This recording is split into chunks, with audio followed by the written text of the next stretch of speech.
Hi, welcome back, guys. This is your friend, WTFW, with another fiction. What if DQ in the wake of darkness? Now, before starting, please give this video a like and subscribe to the channel if you want more videos like this. Now, let's get into the fanfic. Hey, you're DKEU, right? I turned from washing my hands and saw a taller boy next to me. He was very big and muscular. He had shaggy blue hair that hung in front of his eyes.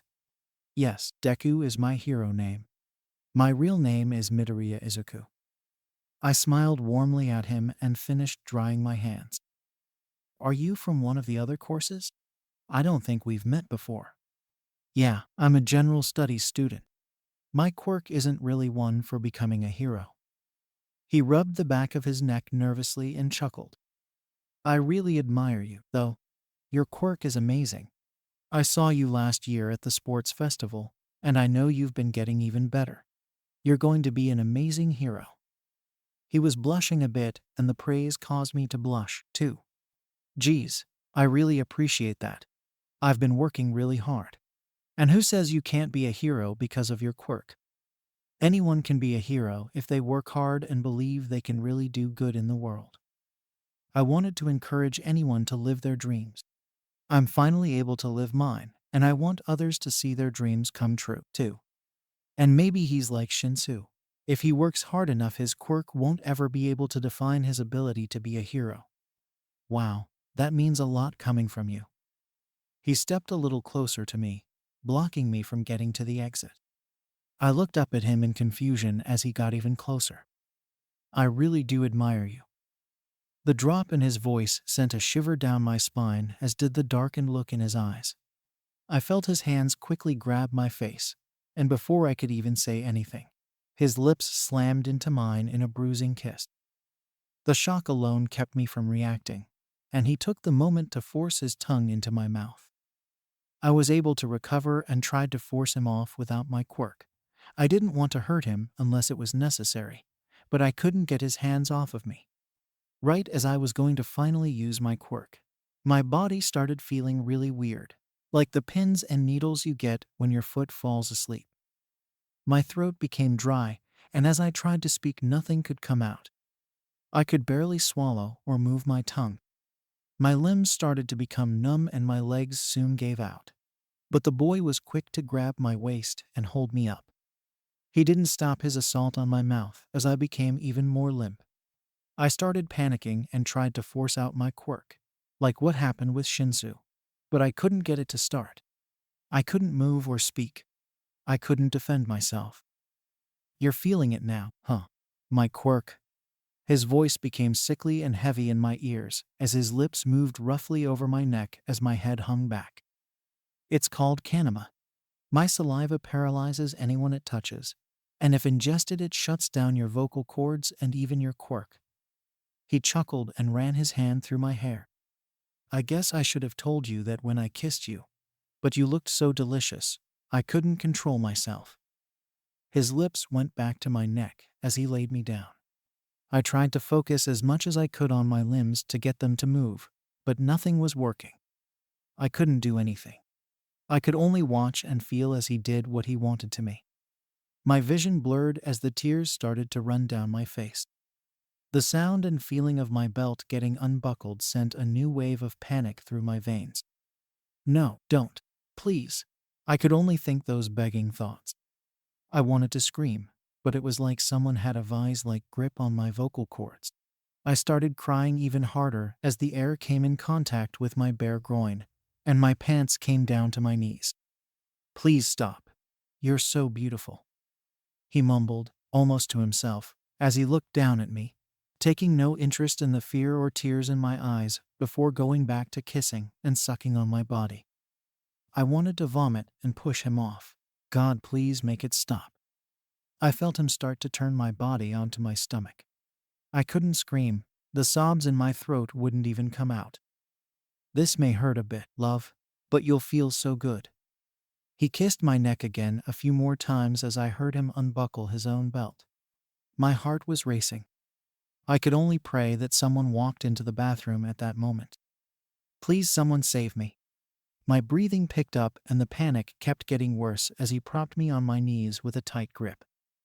I felt something run over my hole, and I squeezed my eyes shut, waiting, praying for it to all stop. He sighed behind me. I can't wait anymore. Then I felt something much larger than a finger push into me, and not gently. The fire I felt was excruciating. If I could scream, they would be able to hear it throughout the whole school. And he wouldn't stop. He kept going all the way until he was pressed firmly against me. He paused for only a moment before he began to thrust. I couldn't stop the tears as I tried to keep an eye on the door. Please, someone, come in, please save me. I tried to listen for anyone passing, but I couldn't hear anything over the grunts and slapping noises coming from behind me. I couldn't breathe, it hurt so bad. I have broken bones and shattered my arm, and it was never as bad as this. I only wished someone could hear my thoughts as I cried and screamed in my head. I felt him speed up and gripped my hips tight enough to bruise, and I knew it was almost over. Please end this, please. I got my wish, but not in the way I wanted. I felt something warm and gooey as he moaned, holding himself in me. No. He pulled out and let me drop onto my side as something oozed onto my thigh. I felt him pet my head and kissed the side of it. You were so good, baby. I'm sorry I was so rough. I promise to be gentle next time. He kissed my cheek again, and I only closed my eyes to get away. I gotta go back to class, but I'll see you later. He stood up to fix himself and left without another word or any more regard for me. Being left alone gave me too much time to think as I kept trying to will myself to move. How could I let that happen to me? I'm supposed to be a hero. I need to be able to protect people. How can I do that if I can't even protect myself? I'm so goddamn weak. I let him do that. How could I let him do that? I deserve it for not being able to stop him. I had to stop my thoughts there. No one deserved anything like that to happen to them. Not even me. But I should have been able to stop it. A sobbing sound shocked me, and I couldn't stop the cry of joy I let out knowing my voice was coming back. Could I move? I tried moving my hand, but still nothing. I groaned in frustration and tried to think of something. That's when I saw my phone on the ground by my knees. I sighed with relief. Siri, call. My voice was rough. I couldn't think of who to call for this. All Might. I can't let him see me like this, so weak. Mr. Aizawa. Would he know what to do? Kaken. Hell no, I can already hear him laughing at me. I whimpered, and a new wave of tears came. Wait, I know. Siri, call Recovery Girl. She can help. I listened to the faint dial tone until her tiny voice came on the phone. Recovery Girl, please help. Please. I'm in the bathroom on the 3rd floor, in the West Wing. I can't move. Please help me. I sobbed as I cried for help. I forced my voice to be calm as I told her where I was, but knowing someone was coming sent me almost into hysterics. I couldn't even hear if she answered. A moment later, the door shot open, and the tiny old woman rushed in only to stop when she saw me. I can only imagine what I looked like to her. So weak and covered in sweat and tears and bruised with my pants around my knees. Honey. Her voice was soft, and she rushed over to me, and I cried harder as she pulled my head close to her. She placed a healing kiss on my cheek, and I could feel my body able to move again. I only healed you enough to move. I want to get you back to my office and cleaned up. I was able to nod in response and tried to quickly get up, but the pain that shot through my spine kept me from moving too much, and a whimper escaped me. Careful, dear. I took a deep breath and slowly worked my way up. I was able to stand, but my legs gave out. I was able to catch myself on the sink, though. I winced at the pain, but forced myself to get through it as I pulled my pants up and fixed my shirt. I looked over at myself in the mirror and regretted it instantly. I looked horrible. My hair was even more messed up than usual. My face was red and puffy from crying so much, and there were dark marks that littered all over my neck. My lip quivered and fresh tears made their way down my already wet face as I looked away. Let's go get you cleaned up, dear. I simply nodded and walked out with her. It hurt to walk. Every step sent another spike of pain through my spine and hips. My ass hurt and was still really gross under my pants. The walk to her office was long, painful, and quiet despite my sniffling. I was glad we didn't pass anyone, minus a few teachers that I ignored, only looking at my shoes as we walked. When we got back to her office, she handed me a pair of sweatpants and a t-shirt. Go get washed up, clean out everything and rub this where you're sore. She handed me a cream tube. Her voice was so soft, and she patted my hand around the tube. I nodded and walked into the shower she had. I quickly stripped off the nasty clothes and hopped into the warm water. It felt so good to have the warm water massage my sore skin. I grabbed a washcloth and rubbed it over my body, trying to rub away everything that happened. I had finally stopped crying. I guess I ran out of tears, for the first time in my life. I didn't cry as I scrubbed over the marks, hoping that I could scrub them off, only to make my skin raw. I didn't cry as I tried to clean myself out, whimpering at the pain and grimacing at the dried blood and cum. I didn't cry as I dried off and rubbed the soothing cream over my sore areas. I looked at myself in the mirror. The marks were sadly still there. Some of the bruises on my hips looked almost hand-shaped. My skin was red from how much I was rubbing it. I felt slightly cleaner, but I couldn't get rid of all the feelings. The soreness, the worthlessness, the feeling of being used. It all came rushing back, and I quickly looked away to get dressed and left the shower room. I lightly sat on one of the beds, wincing a little. "Feeling any better?" she asked and sat on a chair in front of me with a clipboard. I shrugged, not really sure how to answer. "I informed Aizawa that you're with me.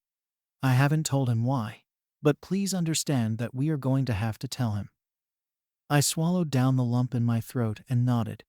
"He does need to know, I guess. He's a hero, and he needs to know so he can help. Now, I know this might be difficult, but can you tell me what happened? Who did this to you?" God, I wish her voice didn't sound so sweet. It made me want to curl up into a ball and sleep and get rid of these thoughts. I cleared my throat and tried to recollect what happened. I had gone to the bathroom. My voice was so rough from crying. I was washing my hands when He walked in. He asked if I was Deku and said he really admired me. I felt my throat become thick again. He told me he was a general studies student because his quirk wouldn't let him be a hero. But I tried to tell him that he could be a hero if he really tried and worked for it. I cleared my throat and took a deep breath. He kept getting closer and grabbed my face and kissed me before I could even react. I tried to push him off, but my body became numb, and I couldn't move or talk. I couldn't use my quirk. The tears started to fall again.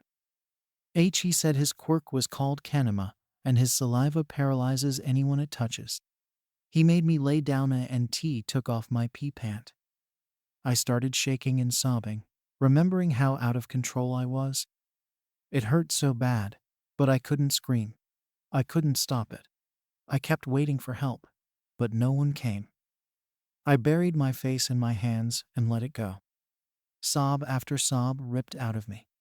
I felt Recovery Girl rub my leg, trying to comfort me. I was eventually able to take a deep breath to steady myself. When he was done, he said he would be nicer next time. I don't want a next tea time. It was getting hard to breathe and Recovery Girl put some tissues in my lap. There won't be a next time. He won't hurt you ever again.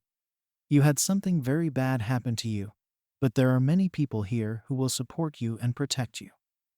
She used a tissue to wipe my face. Please understand that it wasn't your fault, dear. You are not to blame, and there wasn't anything you could have done to prevent it. I know you probably feel weak because of it, but you are very strong. She pulled me down for a hug, and I gripped the back of her shirt as I cried. I don't know how long we sat there, but it felt good to let the tears out. She pulled away and wiped my face once more. What can you tell me about the other boy? He was tall, maybe 6 feet or more, really muscular. He had blue hair that covered his face. I didn't get his name. I explained softly. That's okay. I should have enough information. Now, she patted my knee and looked me in the eye. I'm going to have to report this to the school. Rape is a serious crime, and we cannot have a rapist in a school for heroes. You understand that, right? I nodded. No matter how weak I felt having others know what happened, he needed to be gone. Good, I'll inform Aizawa, All Might, and Nezu, as well as your mother. No, I cut her off. Let me tell my mom myself. She should hear it from me. She nodded. Okay, dear. I'll inform the others. If you need a couple of days off, I can write you a pass. Maybe you can stay with your mom. You're also always welcome to come to me to talk about anything you need. I took a deep breath, thinking. Maybe just tomorrow, just to talk to her and get away a bit. I don't want to miss too much. You don't want to stay the weekend. I shook my head. I want to be able to catch up on all of my missed work and train a bit this weekend. Okay, if that's what you want, I'll call Aizawa and let him know. Then you can head back to the dorms. She went to her desk and picked up her phone. She looked over at me. Can you have him come get me? I rushed out without really thinking. I don't want to walk alone. I looked down at my hands, feeling stupid for needing to ask. I understand, dear. I heard her call with Aizawa as she explained what happened. He was at her office only a few minutes after the call ended. Midoriya? His voice was softer than I have ever heard it. I looked up and saw he was standing at the door, still in his hero suit, even though classes were over. Are you ready to go? I nodded, relieved he didn't ask any questions. I stood up and winced slightly from the pain. His eyes became a bit sad, and I had a feeling I was going to have to get used to that kind of look. We left and walked in silence to the dorms. It was a bit cool outside, but the cool air felt good on my reddened skin. I was a bit surprised at how numb I felt, like I was walking in a dream. None of this was real. Midoriya, I looked over to Mr. Aizawa. I just want you to know that if you need to talk, you can come to me. My door is always open. All Might and the others as well. And if the other students give you trouble, you come straight to me. I understand this is difficult for you, and I need you to understand you are not alone. He looked at me as he said the last sentence. Thank you. My voice sounded so different from usual. It was empty and rough. He nodded, and we continued our walk. As we got closer, I felt even more and more anxious. The others were going to question where I was and what happened. I don't know how I'm going to be able to look them in the eye as I tell them how weak I was. I felt a sting in my eyes, but refused to let the tears fall. We walked up the steps and through the door. I could hear the others laughing in the common room, Kaken's voice shouting above the rest. It made me smile a bit through the nerves. Go pack your bag. I'm sure your mother will be here soon. I nodded again and started heading up to my room. Deku!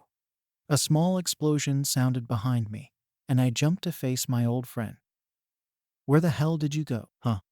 You were supposed to face me in training today. What? Did you chicken out? Ha! He had his usual evil grin on, the one that made everything he said a challenge. I wasn't up for a challenge right now, though. My face remained unmoving as I replied. No, Kaken. It was the voice I didn't recognize. His face dropped in confusion as I turned back and continued up to my room. Nerd, get back. Not now, Bakugo. Aizawa cut him off, and I just barely heard the others question what was going on. It definitely wasn't like him to defend one of his students, especially me. My room was quiet as I packed clothes for the night. I have no clue how I'm going to tell her. Should I even tell her? She's going to worry only that much more. But she'll know something is wrong and won't stop bugging me until I do tell her. I sighed and zipped my bag. While I wanted to wait for my mom downstairs, I didn't want to be around the others yet. I sighed again, thinking about if I had to tell them. I don't have to, really. Sure, they'll ask a shit ton of questions, but I don't have to tell them. The thought made my chest feel a little lighter. there was a knock on my door. "Your mother is here. I'll walk you to the gate," Aizawa said on the other side. I grabbed my bag and followed him out. Luckily, no one stopped me on the way out. The walk was quick and silent, and all I could think of was how I was going to tell my mom what happened. As soon as I saw her smiling face, I knew tonight was going to be a long, emotional night. "Hey, you're Deku, right?" I turned from washing my hands and saw a taller boy next to me. He was very big and muscular. He had shaggy blue hair that hung in front of his eyes. "Yes, Deku is my hero name. My real name is Midoriya Izuku." I smiled warmly at him and finished drying my hands. "Are you from one of the other courses? I don't think we've met before." "Yeah, I'm a general studies student. My quirk isn't really one for becoming a hero." He rubbed the back of his neck nervously and chuckled. "I really admire you, though. Your quirk is amazing. I saw you last year at the sports festival, and I know you've been getting even better. You're going to be an amazing hero." He was blushing a bit, and the praise caused me to blush, too. "Geez, I really appreciate that. I've been working really hard. And who says you can't be a hero because of your quirk? Anyone can be a hero if they work hard and believe they can really do good in the world." I wanted to encourage anyone to live their dreams. I'm finally able to live mine, and I want others to see their dreams come true, too. And maybe he's like Shinsu. If he works hard enough, his quirk won't ever be able to define his ability to be a hero. Wow, that means a lot coming from you. He stepped a little closer to me, blocking me from getting to the exit.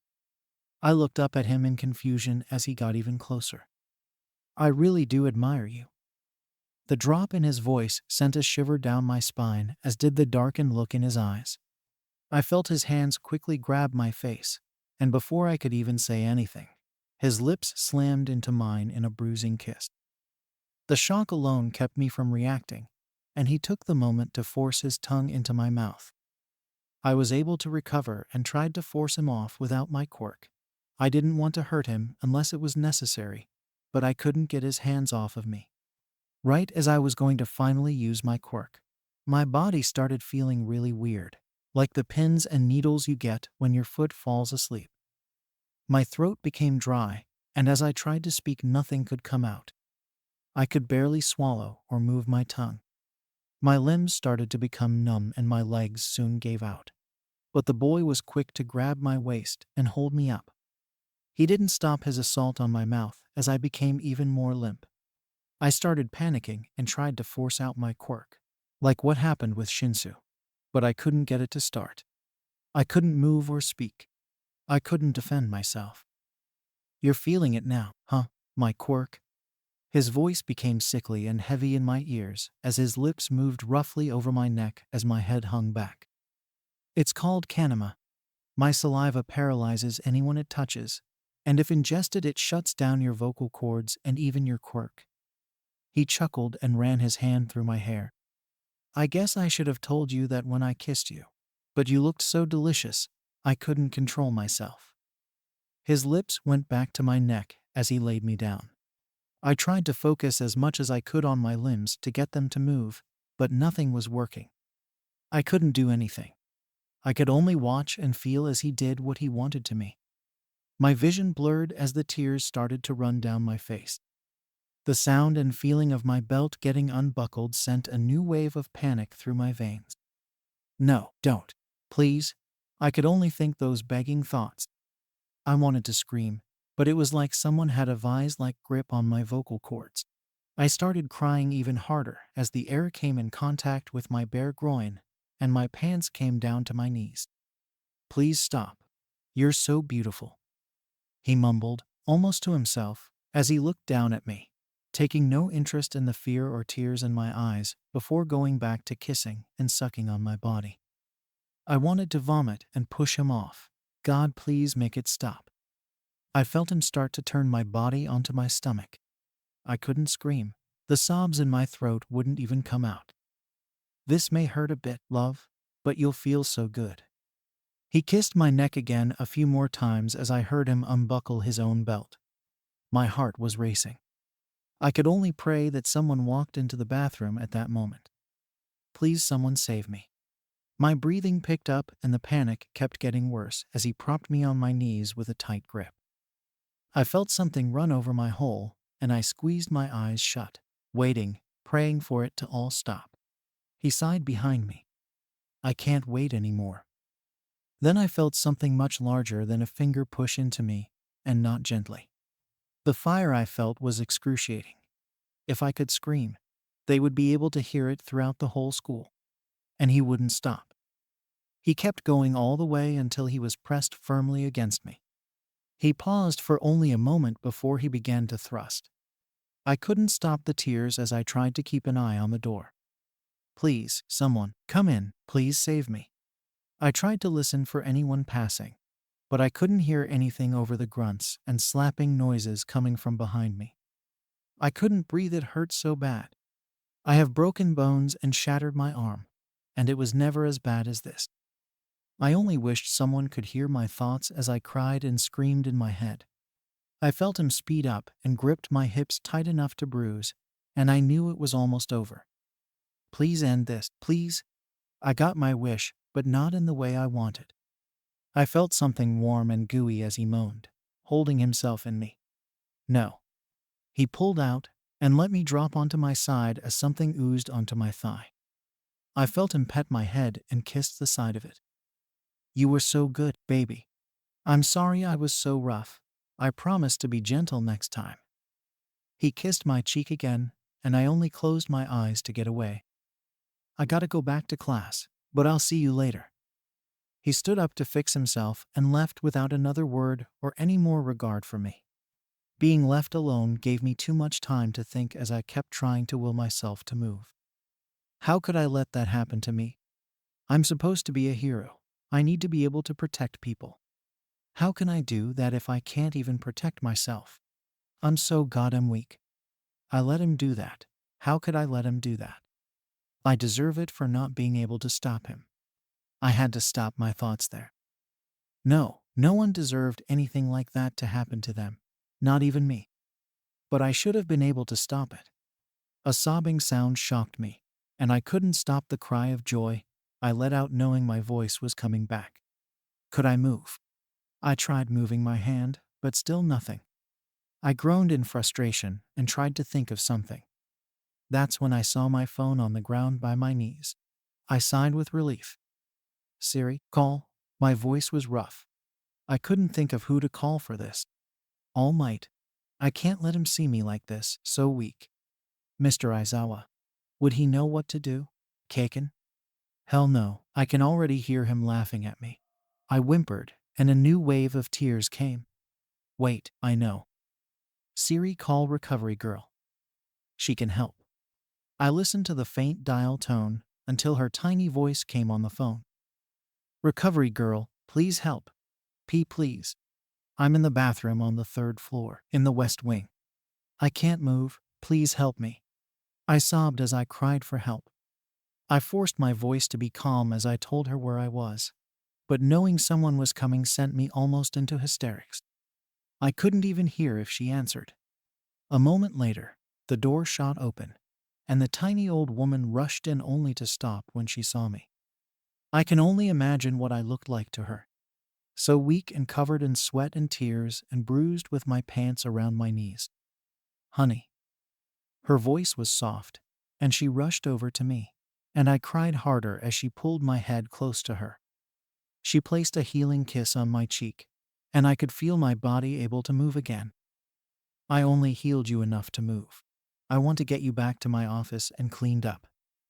I was able to nod in response and tried to quickly get up, but the pain that shot through my spine kept me from moving too much, and a whimper escaped me. Careful, dear. I took a deep breath and slowly worked my way up.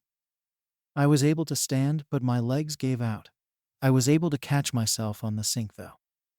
I winced at the pain, but forced myself to get through it as I pulled my pants up and fixed my shirt. I looked over at myself in the mirror and regretted it instantly. I looked horrible. My hair was even more messed up than usual. My face was red and puffy from crying so much. and there were dark marks that littered all over my neck. My lip quivered and fresh tears made their way down my already wet face as I looked away. "Let's go get you cleaned up, dear." I simply nodded and walked out with her. It hurt to walk. Every step sent another spike of pain through my spine and hips. My ass hurt and was still really gross under my pants. The walk to her office was long, painful, and quiet despite my sniffling. I was glad we didn't pass anyone, minus a few teachers that I ignored, only looking at my shoes as we walked. When we got back to her office, she handed me a pair of sweatpants and a t-shirt. "Go get washed up, clean out everything and rub this where you're sore." She handed me a cream tube. Her voice was so soft, and she patted my hand around the tube. I nodded and walked into the shower she had. I quickly stripped off the nasty clothes and hopped into the warm water. It felt so good to have the warm water massage my sore skin. I grabbed a washcloth and rubbed it over my body, trying to rub away everything that happened. I had finally stopped crying. I guess I ran out of tears for the first time in my life. I didn't cry as I scrubbed over the marks, hoping that I could scrub them off, only to make my skin raw. I didn't cry as I tried to clean myself out, whimpering at the pain and grimacing at the dried blood and cum. I didn't cry as I dried off and rubbed the soothing cream over my sore areas. I looked at myself in the mirror. The marks were sadly still there. Some of the bruises on my hips looked almost hand-shaped. My skin was red from how much I was rubbing it. I felt slightly cleaner, but I couldn't get rid of all the feelings. The soreness, the worthlessness, the feeling of being used. It all came rushing back, and I quickly looked away to get dressed and left the shower room. I lightly sat on one of the beds, wincing a little. "Feeling any better?" she asked and sat on a chair in front of me with a clipboard. I shrugged, not really sure how to answer. "I informed Aizawa that you're with me. I haven't told him why, but please understand that we are going to have to tell him." I swallowed down the lump in my throat and nodded. "He does need to know, I guess. He's a hero, and he needs to know so he can help. Now, I know this might be difficult, but can you tell me what happened? Who did this to you?" God, I wish her voice didn't sound so sweet. It made me want to curl up into a ball and sleep and get rid of these thoughts. I cleared my throat and tried to recollect what happened. I had gone to the bathroom. My voice was so rough from crying. I was washing my hands when He walked in. He asked if I was Deku and said he really admired me. I felt my throat become thick again. He told me he was a general studies student because his quirk wouldn't let him be a hero. But I tried to tell him that he could be a hero if he really tried and worked for it. I cleared my throat and took a deep breath. He kept getting closer and grabbed my face and kissed me before I could even react. I tried to push him off, but my body became numb, and I couldn't move or talk. I couldn't use my quirk. The tears started to fall again. He said his quirk was called Kanema, and his saliva paralyzes anyone it touches. He made me lay down and took off my pee pant. I started shaking and sobbing, remembering how out of control I was. It hurt so bad, but I couldn't scream. I couldn't stop it. I kept waiting for help, but no one came. I buried my face in my hands and let it go. Sob after sob ripped out of me. I felt Recovery Girl rub my leg, trying to comfort me. I was eventually able to take a deep breath to steady myself. When he was done, he said he would be nicer next time. I don't want a next tea time. It was getting hard to breathe and Recovery Girl put some tissues in my lap. There won't be a next time. He won't hurt you ever again. You had something very bad happen to you, but there are many people here who will support you and protect you. She used a tissue to wipe my face. Please understand that it wasn't your fault, dear. You are not to blame, and there wasn't anything you could have done to prevent it. I know you probably feel weak because of it, but you are very strong. She pulled me down for a hug, and I gripped the back of her shirt as I cried. I don't know how long we sat there, but it felt good to let the tears out. She pulled away, and wiped my face once more. What can you tell me about the other boy? He was tall, maybe 6 feet or more, really muscular. He had blue hair that covered his face. I didn't get his name. I explained softly. That's okay. I should have enough information. Now, she patted my knee and looked me in the eye. I'm going to have to report this to the school. Rape is a serious crime, and we cannot have a rapist in a school for heroes. You understand that, right? I nodded. No matter how weak I felt having others know what happened, he needed to be gone. Good, I'll inform Aizawa, All Might, and Nezu, as well as your mother. No, I cut her off. Let me tell my mom myself. She should hear it from me. She nodded. Okay, dear, I'll inform the others. If you need a couple of days off, I can write you a pass. Maybe you can stay with your mom. You're also always welcome to come to me to talk about anything you need. I took a deep breath, thinking. Maybe just tomorrow, just to talk to her and get away a bit. I don't want to miss too much. You don't want to stay the weekend. I shook my head. I want to be able to catch up on all of my missed work and train a bit this weekend. Okay, if that's what you want, I'll call Aizawa and let him know. Then you can head back to the dorms. She went to her desk and picked up her phone. She looked over at me. Can you have him come get me? I rushed out without really thinking. I don't want to walk alone. I looked down at my hands, feeling stupid for needing to ask. I understand, dear. I heard her call with Aizawa as she explained what happened. He was at her office only a few minutes after the call ended. Midoriya. His voice was softer than I have ever heard it. I looked up and saw he was standing at the door, still in his hero suit, even though classes were over.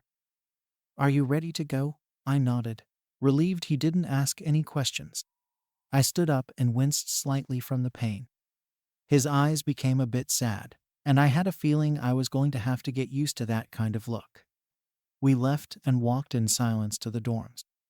It was a bit cool outside, but the cool air felt good on my reddened skin. I was a bit surprised at how numb I felt, like I was walking in a dream. None of this was real. Midoriya, I looked over to Mr. Aizawa. I just want you to know that if you need to talk, you can come to me. My door is always open. All Might and the others as well. And if the other students give you trouble, you come straight to me. I understand this is difficult for you, and I need you to understand you are not alone. He looked at me as he said the last sentence. Thank you. My voice sounded so different from usual. It was empty and rough. He nodded, and we continued our walk. As we got closer, I felt even more and more anxious. The others were going to question where I was and what happened. I don't know how I'm going to be able to look them in the eye as I tell them how weak I was. I felt a sting in my eyes, but refused to let the tears fall. We walked up the steps and through the door. I could hear the others laughing in the common room, Kaken's voice shouting above the rest. It made me smile a bit through the nerves. Go pack your bag, I'm sure your mother will be here soon. I nodded again and started heading up to my room. Deku. A small explosion sounded behind me, and I jumped to face my old friend. Where the hell did you go, huh? You were supposed to face me in training today. What? Did you chicken out? Ha! He had his usual evil grin on, the one that made everything he said a challenge. I wasn't up for a challenge right now, though. My face remained unmoving as I replied. No, Kaken. It was the voice I didn't recognize. His face dropped in confusion as I turned back and continued up to my room. Nerd, get back. Not now, Bakugo. Aizawa cut him off, and I just barely heard the others question what was going on. It definitely wasn't like him to defend one of his students, especially me. My room was quiet as I packed clothes for the night. I have no clue how I'm going to tell her. Should I even tell her? She's going to worry only that much more. But she'll know something is wrong and won't stop bugging me until I do tell her. I sighed and zipped my bag, while I wanted to wait for my mom downstairs. I didn't want to be around the others yet. I sighed again, thinking about if I had to tell them. I don't have to, really. Sure, they'll ask a shit ton of questions, but I don't have to tell them. The thought made my chest feel a little lighter. There was a knock on my door. Your mother is here. I'll walk you to the gate, Aizawa said on the other side. I grabbed my bag and followed him out. Luckily, no one stopped me on the way out. The walk was quick and silent, and all I could think of was how I was going to tell my mom what happened. As soon as I saw her smiling face, I knew tonight was going to be a long, emotional night. When we finally got to my mom at the gate, the smile on her face fell when she saw me. Izuku, is everything okay? Her voice almost brought on another onslaught of tears, but I held it in, simply hugging her as tight as I could. Can we go home? I'll tell you there, I mumbled into her shoulder. She kissed my head, and I could feel her nodding. I got in her car, waving at Mr. Aizawa before Mom drove off. It was silent, which I knew put my mom on edge, but I didn't really have much energy to care at the moment. When we got home, I felt a bit more at peace. The familiarity eased my anxiety that much more. I put my bag down and sat on the couch. I'm gonna make us some tea, then we can talk. She kissed the top of my head again and walked into our small kitchen. I could hear her preparing the tea and my heart started racing again. I took a deep breath, trying to calm myself down. I can do this. I need to tell her. She won't think I'm weak. She came back with 2 cups and handed me one. It was warm, and I took a sip to calm myself a bit more. Baby, can you tell me what's going on? Your teacher called saying something happened, but wouldn't tell me what. You never miss school. She sat on the other side of the couch with her cup in hand. I took another breath, another sip, and looked down at my cup as I spoke. Something happened today. Something I couldn't stop, no matter how hard I tried.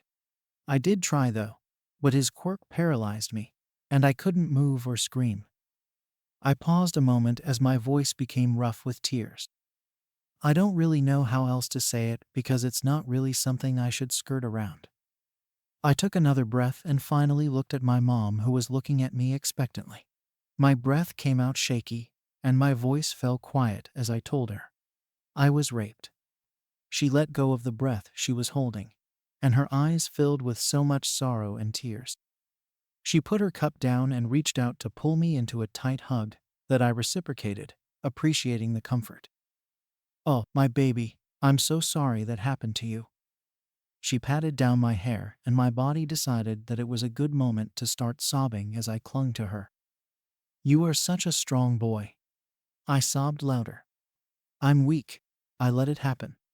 I tried to fight back. I swear. He kept saying he admired me. Why would he do this to me? What did I do? I cried, unable to contain myself anymore. It hurts, and he left so many marks. I look disgusting. I can't even look in the mirror. I feel so gross. I was shaking as she held me. I could hear her sniffles in my ear. Baby, look at me. I shook my head and held on tighter. Look at me, Izuku.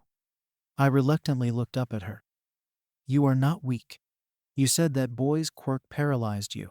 There was nothing you could have done. You are so strong and brave, and you will get through this. I don't want to hear you blame yourself because it is not your fault. This happened to you, not because of you. She smoothed down my hair and calmed herself for a second because her voice began to rise. I'm so sorry you're hurting. I wish I could help. I really do. I'm going to be here for you, though. You are never going to be alone in this, Izuku. I promise you. I continued to cry softly and rubbed my face against her as we continued to hug until I was able to calm down. I don't know what I'd do without her. Thanks, Mom. She kissed my head and pet my hair. Of course, baby. Now, why don't you head to bed? I'm sure you're exhausted. I nodded and pulled away.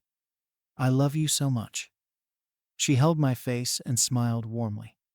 I love you too, Mom. I smiled back, so thankful for her. I got up and headed to my room. I lay on my bed after changing into my nightwear and drifted off into a restless sleep. I spent the majority of the night getting woken up by nightmares. It was all replays of the day before, over and over again. Mom had come in a few times because I had been screaming. When I was finally awake for good, I put on some loungewear and sat at the table where Mom had placed some tea for me. "How about we go out today?" she said suddenly. "We can have a mother-son day. We haven't done that for a while." She chuckled and sat in the chair across from me. "We can go get breakfast at the cafe you like. Then maybe we can go to the mall. I saw some new All Might merch there the other day, and I have the extra money this week. What do you say?" She smiled hopefully, and I was thankful she was trying to distract me and make me feel better. It was much needed. "I'd really like that, thanks, Mom." I smiled back. "Great. Go get ready and we can head out." She patted my hands and left the table. I finished my tea and followed suit, going back to my room to change. I decided on my normal white shirt and blue jeans. When I looked in the mirror, my eyes went straight to my neck. The marks had darkened a lot more and made my neck look crazy. I sighed and grabbed an all-night hoodie, bunching the hood around my neck to hide the bruises. It covered some of them, but they were still very visible. I frowned and a frustrated whine came out. I looked over the rest of me, thankful there wasn't anything wrong with my face. My hair was a mess, though. Maybe I should cut it. I sighed and left my room to find my mom ready and waiting for me. Mom, do you have any makeup to, cover this?" I gestured to my neck. "I should. Come with me." I followed her to her room, and she sat me on the bed. She grabbed something from her vanity before going to work on my neck. The makeup was cold and wet as she went around. There was a lot to cover, even on the back of my neck. She then put some kind of powder over it. "That's the best I can do right now. It's covered, but you can see a bit of discoloration. But it's better than it was." She patted my knee, and I went to look in the mirror. It was definitely better, but she was right. There was a lot of discoloration where the bruises kind of showed through. "It'll work for now, though." "Ready to go?" I nodded and we left. The day actually made me feel a lot better. We got some delicious pastries for breakfast and took the train to the mall. Mom bought me this awesome new All Might figure that was just released. We got a few more things, too, like some new clothes, and Mom bought me some makeup to cover my neck at school. We walked past a barber shop and I stopped. "Mom, can I get a haircut?" I asked suddenly. She looked back at me with a bit of surprise on her face. "Sure, honey, if you want." We walked in and were met with a bored-looking man at a desk. "How can I help you today?" He perked up when he saw us. "Hi, I want to get my hair cut, something different." I honestly wasn't sure what I wanted. He clapped his hands together and smiled. "Don't worry, I got just the thing for you. Come on back." He motioned to me to follow him, and I went back to his chair as Mom waited up front. As soon as he dropped the apron on me, he got to work. His fingers sharpened into scissors and went after my hair. Most of it was a blur, but I could see my hair getting shorter, and at one point a razor got involved. I didn't really care what he did. I just needed something different. "All right, you're all done." I looked at the mirror and my eyes widened. He had shaved down the sides and back into an undercut and left the top a bit long, but still shorter than what it was, letting the curls hang over the right side of my face a little. I turned my head from side to side to get a better look and couldn't help but smile. "What do you think?" I nodded my approval. "It looks great, I love it. It's definitely not anything I would have thought of." I reached up and ran my hands through it. He even seemed to have thinned it out. It felt great. We went up to the front and Mom gasped when she saw me. "You look so good, Izuku. It makes you look older." She smiled and ran her hands through my hair. We paid for the cut and left, thanking the barber. We stopped for a quick lunch before heading back to the apartment. "When did you want to go back to school?" she asked once we settled in. I sighed, not really ready to go back. I guess the sooner the better. I'm sure I have a ton of work to catch up on. She kissed the top of my head and nodded. Okay, baby, go ahead and get your stuff together, and I'll take you back. I nodded and did as she said. It wasn't long before I was back at school. I did feel a little better after spending the day with Mom. I was still sore, but I was able to ignore it a bit. All Might was in his new normal form, and he smiled as I got out of the car. Young Midoriya, I like the new haircut. Makes you look grown up. I wanted to see if you were up to training a bit. I felt my shoulders relax. I know Recovery Girl had told him what happened, and I'm glad he wasn't making a deal out of it. Yeah, I'm up for it. I smiled back and waved goodbye to my mom. As we walked to the trees behind the dorms, All Might was informing me of the lessons I had missed, and even had an idea for a new attack. Leave it to All Might to help me feel normal. We trained for about 2 hours. By the time we were done, I was drenched in sweat with an ache throughout my body that let me forget the soreness from before. My hair hung down in my face, but the lack of hair on my neck let the breeze cool me down. All Might handed me a towel to wipe the sweat. When I pulled it away from my neck, I gasped and quickly wrapped it around my neck after seeing the makeup wipe off. I sighed and shook my head. Midoriya, I looked up at my mentor. I won't say anything more if you don't want me to. Just know I'm here if you want to talk, or if you need to train. He patted my shoulder, and I smiled up at him, again thankful he didn't make a fuss. Thanks, I simply said as he pat my shoulder again and lead me back to the dorms. Aizawa was waiting for us on the steps. Hello, sensei. I greeted. He looked at me with a sullen look. His jaw was locked, and his eyes were sharp but upset. There is some news on your situation. I gulped at his tone. He stepped towards us, meeting us at the bottom of the stairs. With the information you gave us, we were able to identify your attacker. His name is Aki Namada, a third-year general studies student, as you had said. I let out a breath. It was different knowing his name. Unfortunately, when we went to look for him, we couldn't find him. He had run off campus. I stiffened and my jaw clenched. Because this is a school issue, and there hasn't been an official police report filed. We have no right or jurisdiction to go after him. Even though there's evidence involved, and it was a quirk-based attack, All Might asked. Nezu has made it clear that unless Midoriya were to file a police report, we aren't allowed to pursue him. Something about minors and campus jurisdiction and whatever else. Aizawa sighed and rolled his eyes. It's up to you if you want to file an official police report, Midoriya. I would highly suggest it, but I must also warn you. Sometimes these kinds of cases don't have the best outcome. But it doesn't hurt to try and make sure he gets behind bars. We have evidence to prove what he did, and we'll be there to support you. I thought for a moment. What would happen if I did report? I'd have to go on trial and tell a lot of people what happened to me. I could ruin my reputation as a hero. They won't see me as a future hero, just a weak kid who let himself get raped. I can't do that to myself. I don't want to report, I said simply. They both nodded. Okay, but the option is on the table if you change your mind, Aizawa said. I nodded. Okay, you have a lot of work to catch up on, and I won't excuse anyone falling behind. I nodded again once and told them goodbye before going inside.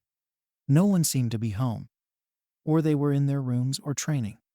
I sighed in relief when I saw the empty showers as I desperately needed one. I quickly stripped down and threw my stuff on the bench before hopping into the warm shower. So nice. Just as I was going to relax, the door slammed open, making me jump. The voices spilling in made me tense up again. Dude, did you have to be so rough? Kaminari's voice complained. Well, if you weren't so fucking slow, you could have dodged it, Kakin grumbled back. Come on, bro. He worked really hard. Kirishima chimed in. Oh look, Midoriya's back, Kaminari exclaimed. Shit. I forgot my stuff was laying out. Huh, looks like makeup. Oh no, the towel. Why would he be wearing making up? Who gives a shit what the nerd does? I heard them walk closer, and I shrunk further into the stall. I can't let them see the bruises. They would think something weird and ask questions. I quickly scrubbed bubbles over me to cover them the best I could. Deku, I squeaked and looked back to see the three boys. The hell were you? Hey Kaken. I went home for a bit is all. I put a smile on my face, but my heart was beating out of my chest. You needed a haircut so bad you had to skip class? He crossed his arms over his bare chest. Oh, just wanted something different. Just kinda happened, I mumbled out, trying not to let the water wash off the bubbles. I like it, dude. Super manly. Kirishima praised and Kaminari nodded along with a thumbs up. Sure that's all, dude? I gulped a bit. Yeah, totally fine. My voice was so high to be convincing. Kaken glared at me, but rolled his eyes. Whatever, nerd. You're the one falling behind. He walked away, and the others followed to separate stalls. I took the opportunity to rinse off, get dressed quickly, and leave before anyone saw me. I sighed and plopped on my bed, too tired to do much else. Maybe I can go to Recovery Girl to get the bruises healed. It'll be Saturday, so I can go in the morning and spend the rest of the day catching up. I sighed, pulled the covers up, and fell into a deep sleep. Deku was hiding something. Between running off the other day and how he's acting now, something is fucking off. He hasn't acted like that since we were in middle school. His face when I talked to him in the shower was so weirdly frightened. The fuck was that about? I thought the twerp wasn't scared of me anymore. I thought we worked that bullshit out. And what the hell was with that haircut? The nerd has had the same dumbass hair since we were kids. Why the hell would he change it with no warning? I don't actually give a shit about all of that bullshit. He can do whatever the hell he wanted. But it was just super fucking weird. And I noticed weird ass bruises all over him. I think he was trying to hide them in the shower. But I caught a better look at him as he was leaving. I wasn't creeping on him, I'm not a perv. But they were like, all over him. His neck looked insane, and they scattered the rest of him. And there were big bruises where his hips were. They looked hand-like. I could understand the neck ones being hickeys, maybe. But why the hell would the nerd have hickeys? I've never known him to be interested in relationships, or romance, or sex in general. Shitty hair, dunce. I called to the boys in the other shower stalls. Do either of you know if the nerd's got a girlfriend? What? They replied in unison and peeked into my stall. Why would you ask that? Dunce asked. Just answer the question. I rolled my eyes.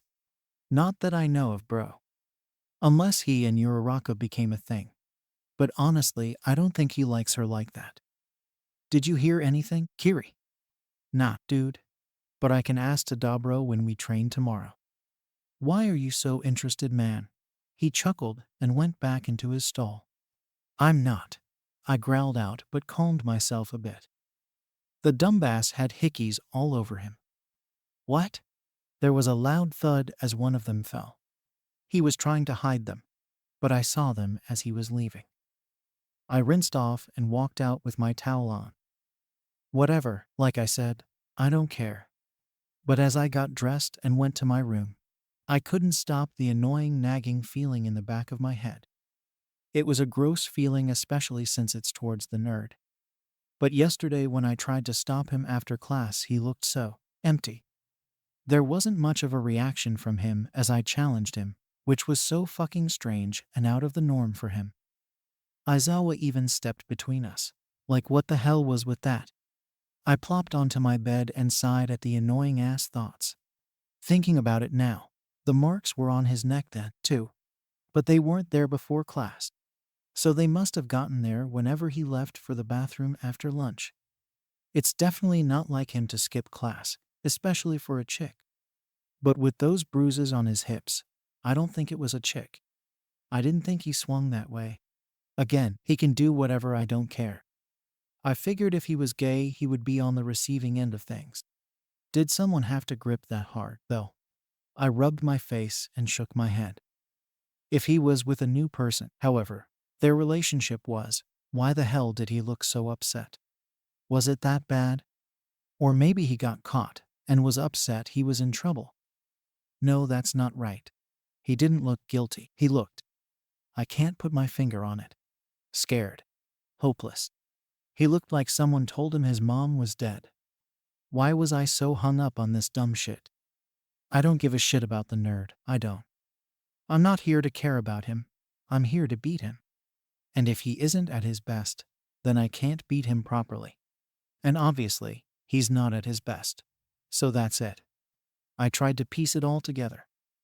The hickeys, the hand-shaped bruises, and he even seemed to be limping a bit. Obviously, sex was involved. But sex is supposed to make you happy. He was the opposite. Like it hurt him, like. I shot up from my bed and let out a weird breath. Like he didn't want it. That's why he was acting so weird, so scared. I ran my fingers through my hair and tried to think. How could the nerd let that happen? He's supposed to have this cool quirk, right? He wouldn't just take it. No, something must have kept him from defending himself. Maybe he got knocked out or hit with a quirk. Listen, I know I'm a shitty person, especially to him. But never in a million years would I ever think of doing something like that. I want to fight the fuckers who would hurt someone in such a horrible way. I could almost hear DKEU shaming himself. I know how he is. He's even worse at self-degradation than I am. He must feel so weak. A weird and unfamiliar rage rose up in me. Not like the normal rage of wanting to win and be the best. This felt different, almost protective. Yeah, that's it. I was feeling protective of the nerd. I wanted to make sure he never felt something like that again. I wanted to kill the bastard that did this. We may be rivals, but I can't have a good rival if he's not his best. And yeah, okay, a part of me just wanted to protect him in a friend kind of way, or whatever. I laid back down with a new fire in my heart. I'm gonna find that bitch and turn him into my own fucking chew toy. I'm gonna keep DKEU safe. I was back in the bathroom. Why was I here? I don't want to be here. I tried to move, but I couldn't. I was stuck standing there, and I felt even more paralyzed as a hand made its way around my throat and slid down my bare chest. You look so beautiful covered in my marks. No, not him, not again. I couldn't breathe, I couldn't get away. His hand went even lower as he bent me over the counter. Stop. Please, stop, don't hurt me. Not again. I wanted to scream, but nothing left my throat. You're mine forever, he whispered, and then there was pain. The sound of screaming rang in my ears, and I could feel him holding me down. Get off. Not again, please don't. I begged as I tried to get him off of me. Mon Amy, it's me. The gentle voice that belonged to someone other than the man in my nightmares yelled. The difference made me stop and get a good look at my surroundings. My panting breath filled what I realized was my room, and Ioma was sitting on my bed with a worried look.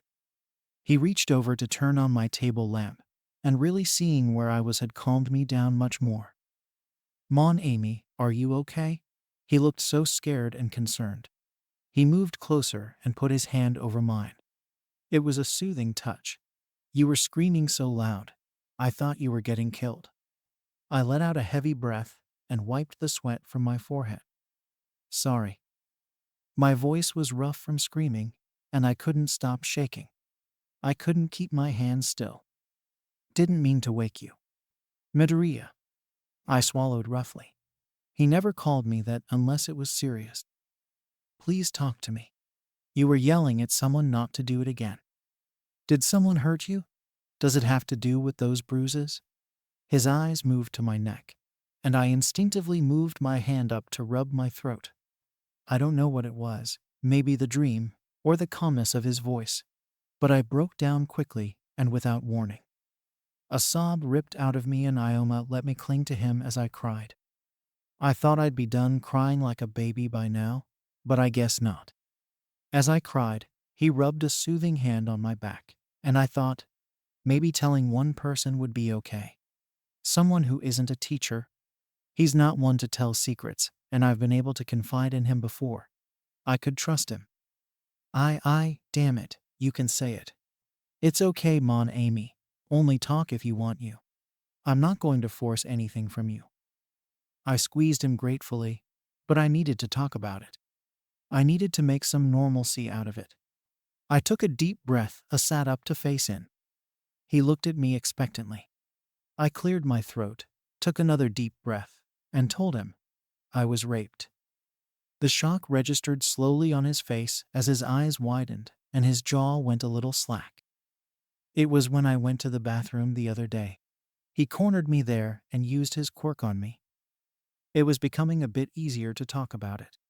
I could speak a little clearer, but my heart still raced as I spoke. It was a paralyzing quirk. I couldn't move or speak. I couldn't even use my quirk. I could only just lay there. I took another shaky breath. I called Recovery Girl to come get me once I could speak again, and I got to go home for a bit to get away. It was nice because I didn't want any questions, especially from Kaken. I don't want any of them to think I'm weak or something. He was silent for a second as he took it all in. I'm sure you've already heard this from whoever you've already told, but you are not weak. That's something seriously traumatizing, and you're working through it. Thank you for trusting me enough to tell me. I looked up at him. He was smiling with tears brimming in his eyes. I'll be here to help you through this however I can, whether it be a dazzling distraction or kicking someone's ass. I couldn't help but laugh as I'd never heard him cuss before. Thanks, Ima. I really appreciate it. Anytime, Mon Amy. He patted my head and ruffled the messy curls. Why don't you go back to sleep? I can stay with you tonight if you want. I would just have to grab a mat and blanket. He offered and I smiled. That would be great. Thanks. He nodded before going out to the balcony to his room. He quickly made his return with a mat, blanket, and pillow, making his own setup on the floor. He turned the light off and snuggled into his makeshift bed. It took a little longer for me to fall asleep, not wanting to have those nightmares again. But having Ioma there helped. It made me feel safer, I guess. I sighed and let myself fall back to sleep. The next morning, I woke up to soft snoring coming from my floor. I looked over to see Ioma sprawled out on my floor, still sound asleep. I chuckled and stretched out, groaning as I yawned. I hopped out of bed and went into my bathroom. I sighed as I caught myself in the mirror. I looked and felt gross from the sweat. I definitely need a shower. The bruises on my neck were still super dark, which made me groan. I quickly did my business and walked out to find Ioma cleaning his stuff. Good morning, Mon Amy. Hey Ioma, do you think you can help me with the schoolwork I missed today? I'm gonna run to Recovery Girl this morning to see if she can heal these bruises once I'm done showering, then work on school. Of course, we didn't take on anything too crazy, though, so you'll catch up in an instant. I nodded before leaving my room with my bathroom bag. I had a towel around my neck and quickly made my way to the showers. They were empty, luckily, except Ioma, who came in soon after me. We quickly washed up and got dressed in our weekend clothes. I finished doing my hair and scowled at my neck. I had brought the makeup in to try to cover it, but I have no clue how to really use it. Could you help me cover my neck? I asked Ioma sheepishly. He smiled. Oui, Mon Amy. He took the bottle and grabbed something else to pat it on my neck. Once he was done, I looked in the mirror and was satisfied with the coverage. We put our stuff away real quick before heading down to the common area for breakfast. I could already smell what I assumed to be Kaken's cooking. I smiled softly. Deku, I jumped at the bubbly voice that called my name. Where were you? Also, your hair looks so cool. Uraraka bounced over and ruffled the top of my hair. Sorry, I had some personal stuff to deal with. I started to reach my hand up on instinct, but stopped when I remembered about the makeup. Are you okay? She asked, her face full of concern. I thought for a second and peeked over at Ioma. Take your time, he mouthed. Right, I'm not ready yet. Not yet. But I don't want to talk about it. I gave her a little smile. But it wasn't my best one. She frowned. Okay, well, when you're ready to talk, I'm here. She rubbed my arm, and my shoulders began to relax. Thanks. I smiled a little brighter, and we walked into the kitchen to grab some food. Kakin was indeed cooking, but it looks like he was finishing up as he plated his food. I went into the pantry to find some kind of cereal, but a plate stopped me. I yelped in surprise and looked up to see Kakin scowling and looking away. Here. He grumbled and pushed the plant further into my hands, not letting me argue or refuse. Tea, thank you, Kakin. I grabbed the plate and smiled up at him. He rolled his eyes and went back to cooking. What was that about? I wasn't going to look a gift horse in the mouth, though. I grabbed a fork and water and sat down to eat. Soon everyone was sitting and enjoying their breakfast when a certain grape-headed boy made his way into the kitchen. He yawned and stretched as he entered. Midoriya, could you have been any louder last night? You woke me up twice with your crazy screaming. Must have been a nasty nightmare. He sounded so casual when he opened the fridge, but it made me freeze and sink into my chair. Sorry, I muttered but didn't look up. A warm hand patted my back, and I looked over to see Ioma give me a soft smile, and I returned it thankfully. I was able to continue eating for a bit, and my God, Kakin's cooking was so good. I think I audibly moaned at how good it was, but it was such a comfort I didn't even care. I felt eyes on me, so I looked up and accidentally caught eyes with Kakin. I quickly looked back down and blushed from the embarrassment. He looked just as annoyed as usual, probably because of the noise I was making, but it was so damn good. So what was the nightmare about? Minta asked too casually. I swallowed a lump in my throat. I don't really remember, I said softly. Really? If it was that bad, I know I would have. The way you sounded, I thought you were getting killed or something. Not again. Go away. Please don't hurt me. It was crazy, dude. He chuckled, but I began to feel sick in my stomach. The food was no longer appetizing, and I just wanted to crawl into a hole. I think that's enough, Minta, Ioma said calmly. It must have freaked him out once. You don't need to bring it up again. Whatever. Just keep it down tonight, all right? I nodded, not trusting myself to speak, but forever grateful to Ioma for standing in for me. I looked down at my plate, which still had a good amount of food, but I couldn't bring myself to eat it. I frowned and pushed it back. Not hungry? Uraraka asked. I shook my head. Can I finish it? She asked hopefully, knowing it was Kakin's food. I chuckled and nodded to her. She did a little happy dance and grabbed the food. It's not like you to not eat. I hope you're not sick, Todoroki said from his seat in his usual monotone voice. I smiled at his concern. He's come a long way since we first met. Just a bit under the weather. I would guess so since you were not able to attend your classes. Ida chimed in. Although, I do not believe taking a sick day to get a haircut is very professional, and I would advise you to use your time off wisely in the future. He pushed his glasses up his nose and chopped his hand in the air to make his points. I chuckled again. It was something that was a spur of the moment to help me feel better. But I'll be more careful in the future. He nodded and went back to his breakfast. Hey, nerd. I stiffened at Kakin's voice behind me. What, my food not good enough? I looked up, and he had his usual scowl and his arms crossed. And no, Kakin. The food was really good. I'm just not feeling that well. I smiled the best I could. His eyes narrowed, and I could see them move down to my neck. A shiver went down my spine. Can he see them? Did he see them in the shower? Is he going to say something? But something in his eyes softened when he looked back up. Whatever, nerd. Meet me later for training. I owe you an ass whooping. He walked away with no room for argument. Okay then, that was weird. I turned back around and shook my head. I sat and listened as the others talked until we dispersed and went to do what we needed. I was about to head out to Recovery Girl's office when Ioma stopped me. Do you want me to come with you? I thought for a second. Actually, could you? I'm not really comfortable walking around campus alone yet. He nodded, and we headed out. Thanks for earlier, with Minta. No worries, Mom Amy. The little grape needs to mind his own business. He shook his head, and we both chuckled. There was silence between us as we walked before he spoke up.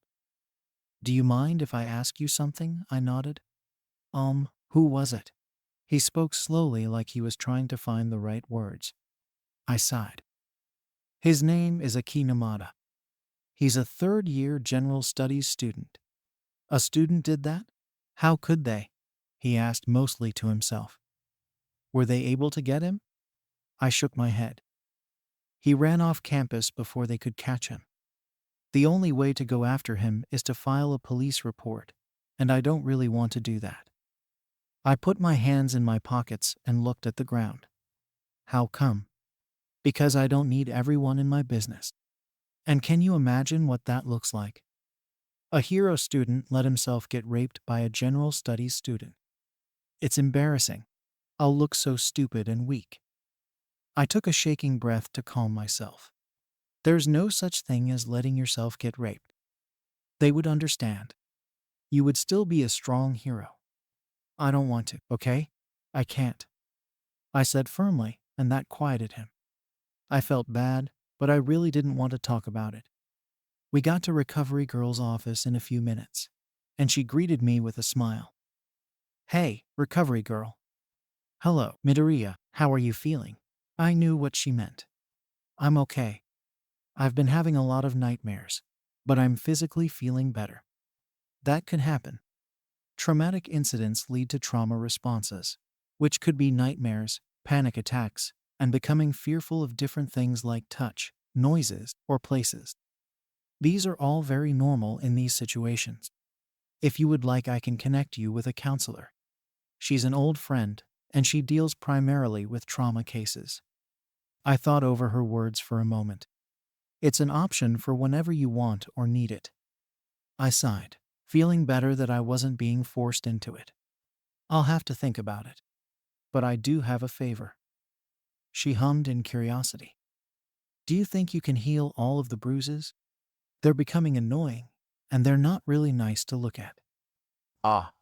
I normally wouldn't, but since this is a special case, I think I can make an exception. Go ahead and lie down. I smiled and followed her instructions. I wasn't necessarily looking forward to any nightmares, but it'll be great to get rid of the bruises. You'll be a bit sleepy, so you can take a quick nap. Can I stay with him, mademoiselle? Ioma asked. Sure, just sit in the chair over there. She pointed to a chair in the corner, and he followed her instructions. She placed a healing kiss on my cheek, and I felt a tingle over my body as I got a bit sleepier. Not enough to pass out, but enough to take a nice nap. I let the dreamy feeling take over, and I had a nice, dreamless sleep. When I woke up, it took a moment to realize where I was. It's a little upsetting that I can now tell that I'm at Recovery Girl's office just by looking at the ceiling. I looked over and saw Aoyama playing on his phone, still sitting next to the bed. I smiled gratefully and looked around for Recovery Girl, but couldn't see her. I had to say, after the last couple of nights of such restless sleep, the healing sleep was really refreshing. I felt physically better, and even a little mentally better. Not having such horrible dreams was nice. Oh, you're awake. Aoyama's voice brought me back to reality. I looked over and saw him smiling. How are you feeling, Mon Amy? Honestly, I'm feeling a lot better. I don't feel sore, and the sleep was really nice. I smiled and sat up, stretching out my arms. You didn't seem to have any dreams, which is good. And the marks on your neck are all gone, so that's really good, too. I reached up and felt at my neck, even though I couldn't see it. Knowing they were gone made me feel that much better. I sighed in relief and lifted my shirt to check my torso. The bruises on my hips were gone, as were any other marks. Yeah, I'm guessing Recovery Girl's quirk kept me from dreaming. I smiled and got out of bed. How long was I asleep? Not long, only about an hour. We walked over to the door, but I made a quick turnaround and headed back to Recovery Girl's desk. I grabbed a piece of paper and wrote a quick thank you note. Ready to go back? I nodded, and we started walking back to the dorms. The grounds were a little busier now that it was a little later in the day. Students were sitting around in the grass or walking together. I could feel myself looking over the school grounds, looking out for someone, knowing who it was, but not wanting to actually see him. I felt tense. Every time I saw blue hair, I thought it was him. But when I looked, I could see it was someone else. I felt like he was in the corner of my eye, and I couldn't help but look over and double-check. But the whole way back, I didn't see him, and I was thankful. But I still felt so tense. He's not here. You said so yourself. Ayama's soft voice made me jump, but also helped me relax a bit. He rubbed my shoulder lightly, and the grounding feeling eased my stress. We got back to the dorms a few moments later. I could hear a few students in the common room watching TV. I'm sure some were either out or in their rooms. I didn't hear any yelling, so Kaken must be gone or studying. Ayama and I headed up the stairs and to my room to go over the stuff I had missed. Okay, I'm going to grab my books and I'll be right back, he announced and ran over to his room. I had time to grab my books and set my desk up before he got back. He got comfortable on my bed, and we got to work. He was right. I was surprised I didn't miss too much. English was mostly a review, and I had read ahead in a couple of other classes, so I knew some of the things we had gone over. They had done a training course that I had missed on Thursday where we went head-to-head, but without our quirks. I was a bit confused, but I could understand why we would need basic combat training. Should we go against someone who could turn off our quirks, like Mr. Aizawa? Or we were in a situation we couldn't use our quirks? I get now why Kaken was upset. I'm good at using my quirk in combat, but I need to work on basic combat without a quirk. We studied until my stomach made a noise equivalent to a bear growl.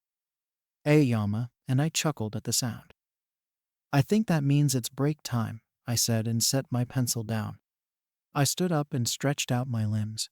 They'd gotten a bit stiff from sitting for a couple of hours. Let's go get some lunch, I added as I looked at the clock, surprised it was already 1 o'clock.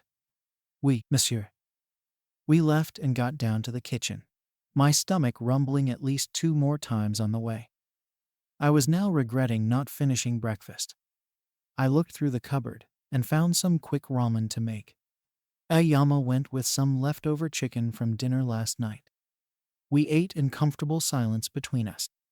Koda, Sato, and Shoji were watching something on the TV, while Juro and Takoyami listening to some music on one of the couches.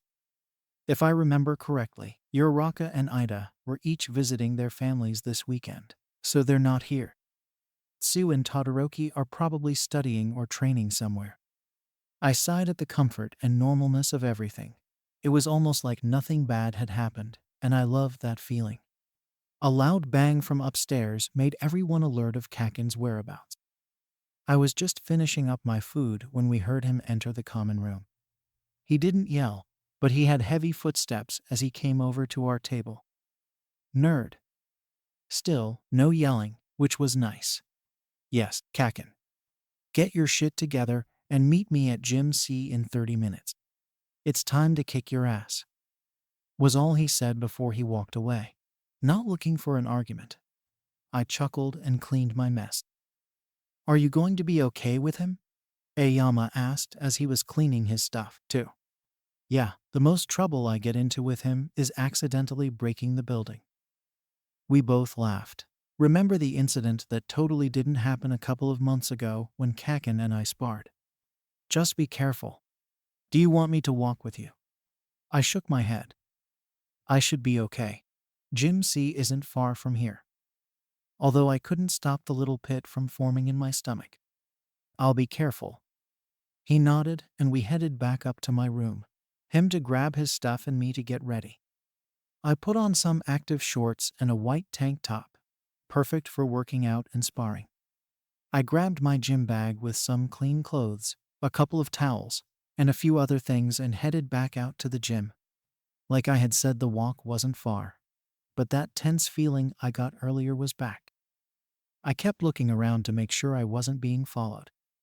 I kept looking for blue hair and was thankful I didn't see any on the 2-minute walk. But I couldn't shake the feeling of being watched. I sped up my pace and got to the gym in no time. Gym C was a bit smaller than the other gyms and was usually meant for only a couple of people to train. Kakin was the only one there, and he was stretching out. It was quite impressive how flexible he was, as he sat in a split position and grabbed his left foot with his right hand. I felt my face heat up as I looked at him. Hey, you can't blame me. I don't think anyone can deny how attractive Kakin is, no matter who you are. It was honestly an honor to be able to have watched him grow into the man he is today. I set my stuff down by the wall and walked towards the center and followed Kakin's lead and started stretching. He must have heard me because he glanced over. He didn't say anything, which was surprising, but I took the silence and continued to stretch out everything I needed. After a few minutes, we both finished and faced each other. He was wearing a similar style to me, except his shirt was black. "Ready to get your ass beat, Deku?" he asked in his taunting voice. I smirked back. "Good luck with that, Kakin." "HMP, yeah right nerd. I could wipe the floor with your ass." He crossed his arms with his evil smirk. "We're following class rules. No quirks. We go until one or both of us are passed out, tap out, or become incapacitated. Any quirk usage is a voluntary forfeit." "Got it. Got it," I spoke confidently, looking straight into his eyes. "Not using quirks means we shouldn't be able to break the gym. This will be tough. Kakin has a good amount of physical training and combat skills. I can take care of myself, but I do rely a lot on my quirk, so being able to learn how to fight without my quirk will be quite beneficial." Kakin got into his fighting stance. "Ready, you damn nerd." I took a deep breath, exhaled, and got into my own initial stance. "Ready."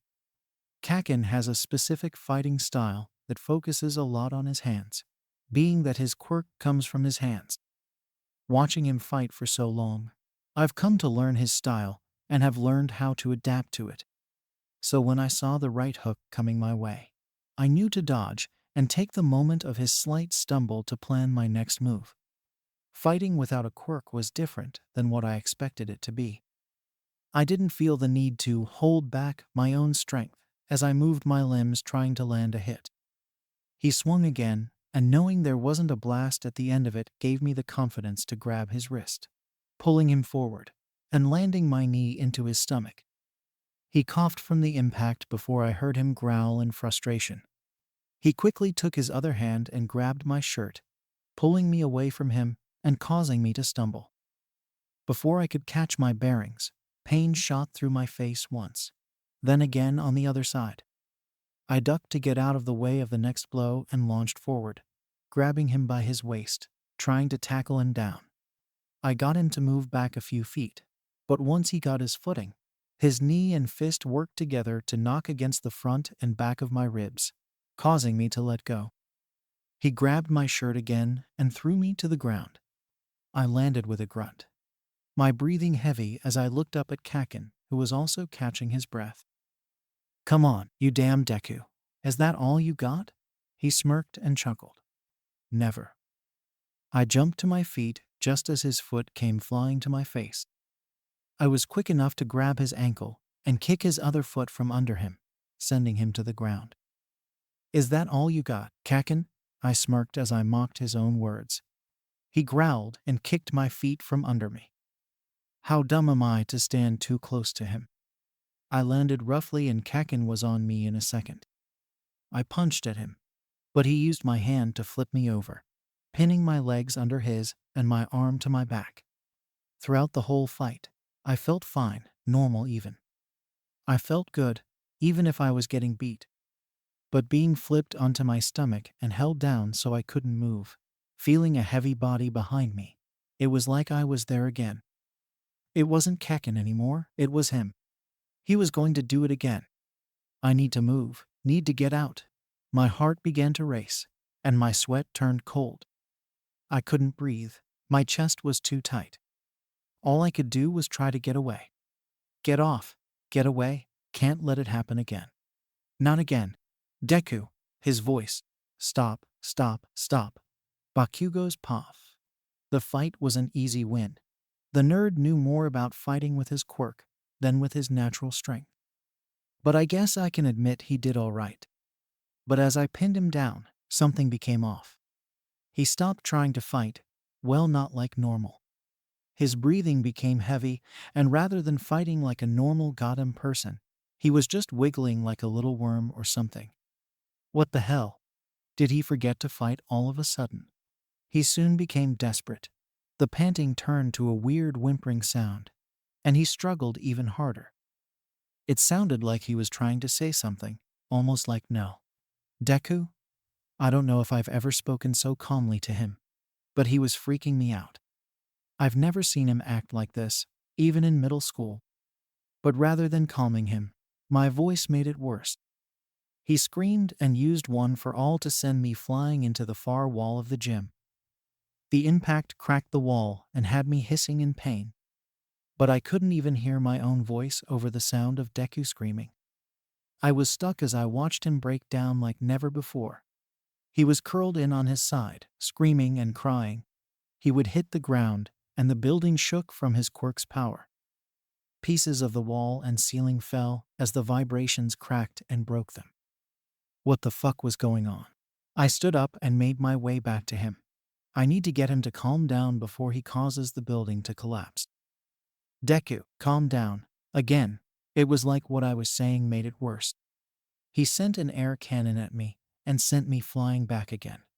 He scurried back to the opposite wall, still yelling, "Get away, stay away from me.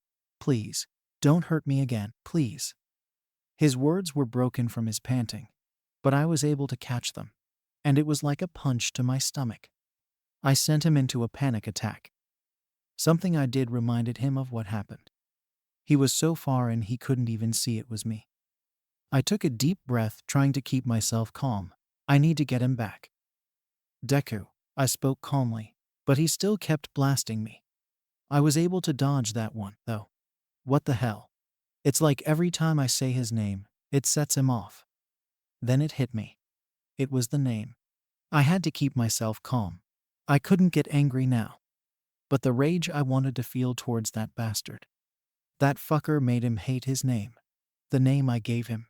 His hero name. He was going to pay. I need to focus on Deku now, though.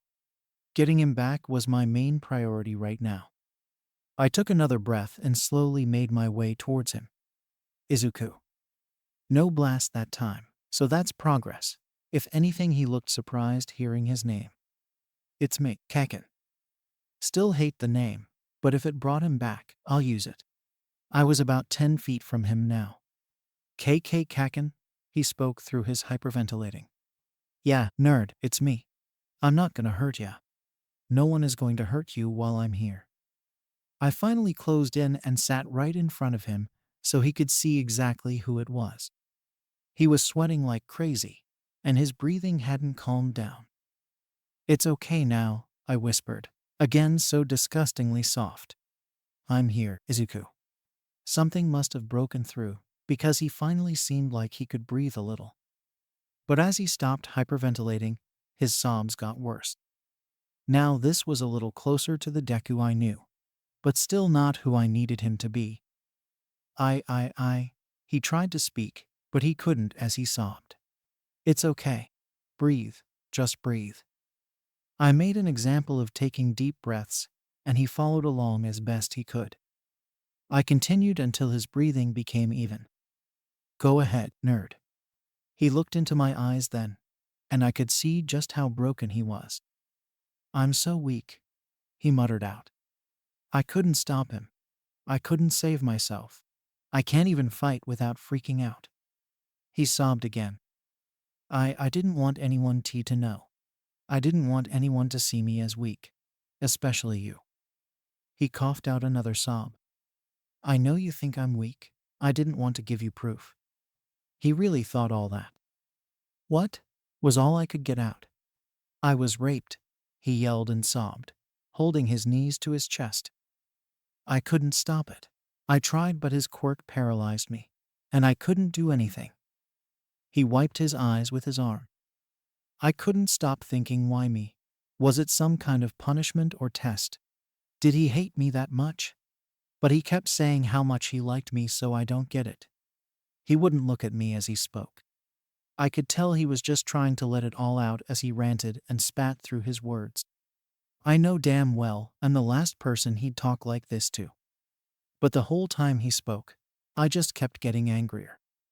I should have been able to do something.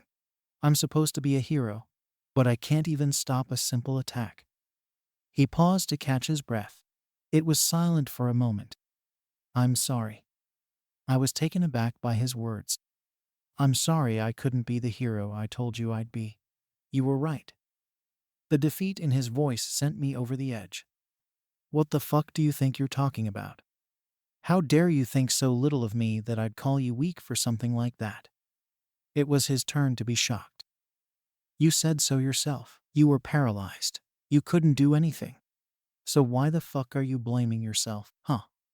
Kaken? His shock made his voice come out all small. I didn't let him finish any thought he had. Shit like that pisses me off. That fucker is the one to blame, not you, you damn nerd. You did what you could. A bad thing happened to you. A real fucking shitty thing because that guy couldn't control himself. You are still a fucking hero, even if you lose one battle. I couldn't help but yell. I was angry at everything. At him for putting words in my mouth, for thinking so little of himself, and at whatever fucker sent him into his mess. Kaken. He sniffled, and a dopey smile started to form on his face. Don't ever put words into my mouth, or give up on yourself again. I'll kick your ass. He let out a wet laugh and nodded. Good. Get your ass up. I'm hungry. He sniffed again and got up slowly, taking a look around the room. Whoops, he said, taking in the cracked walls and floor. Yeah, dumbass, almost crushed us. I chuckled, grabbing my bag. Sorry, Kaken. His puffy cheeks somehow got even more red, and something in me had me reach up and ruffle his hair. I can admit the new cut looked good on him, though the shock on his face made it even funnier. Shut up, let's go. He grabbed his stuff, and we started walking back. Hey, nerd? I asked hesitantly. He looked at me expectantly.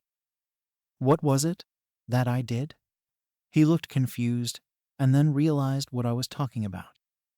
Oh, well, I think it was being held down like that, not being able to move. Then I guess when you called me Deku, it was like I was back there. I nodded, taking in the information. Guess I can't call you Deku anymore, huh? He laughed and shook his head. No, I'll be fine with being called Deku. It feels a bit off right now, but it doesn't feel weird when you say it. TCH, of course not nerd. I'm the original, remember? But there was a tingle in my stomach, hearing him say that I was safe to say it. Of course, Kaken. Plus, it was weird hearing you call me by my name. Nice, but weird. He chuckled again. It was fucking weird to say. Don't get used to it. You'll always be a damned Deku. He laughed again, and the difference between this and a few moments earlier was refreshing. Wouldn't think of it, Kaken. We walked out of the gym and headed back to the dorms. But I needed to say one more thing. Deku. He turned to me, confused. If this caring thing was hard, if any of those stupid extras give you trouble, just tell me. I'll take care of it. Especially that pervy ball sack.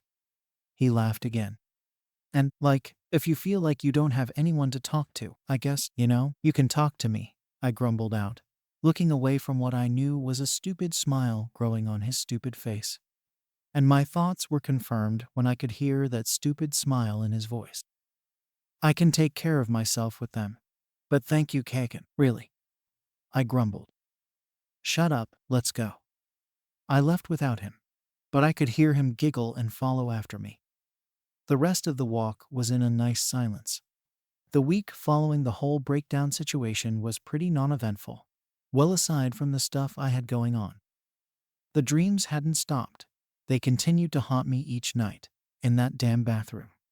But according to Aoyama, I stopped screaming a couple nights ago, so that's a good sign.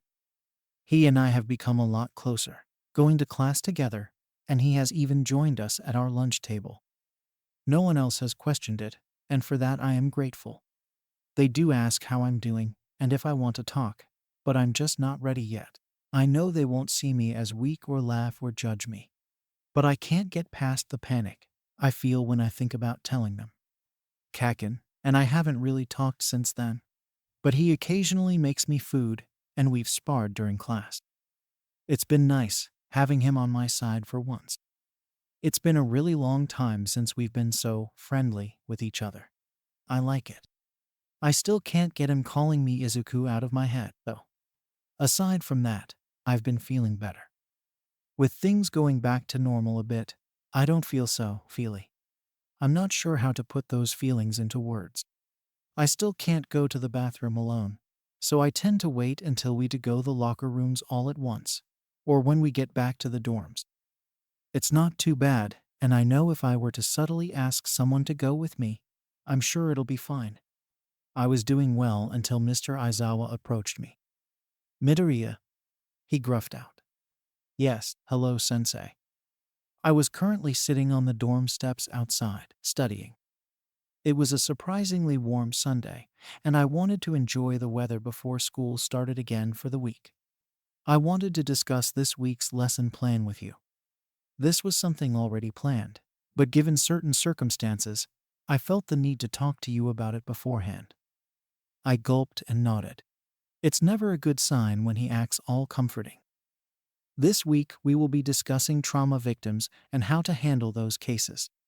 These will include cases of abuse, kidnapping, and sexual assault. He paused to let me take that in.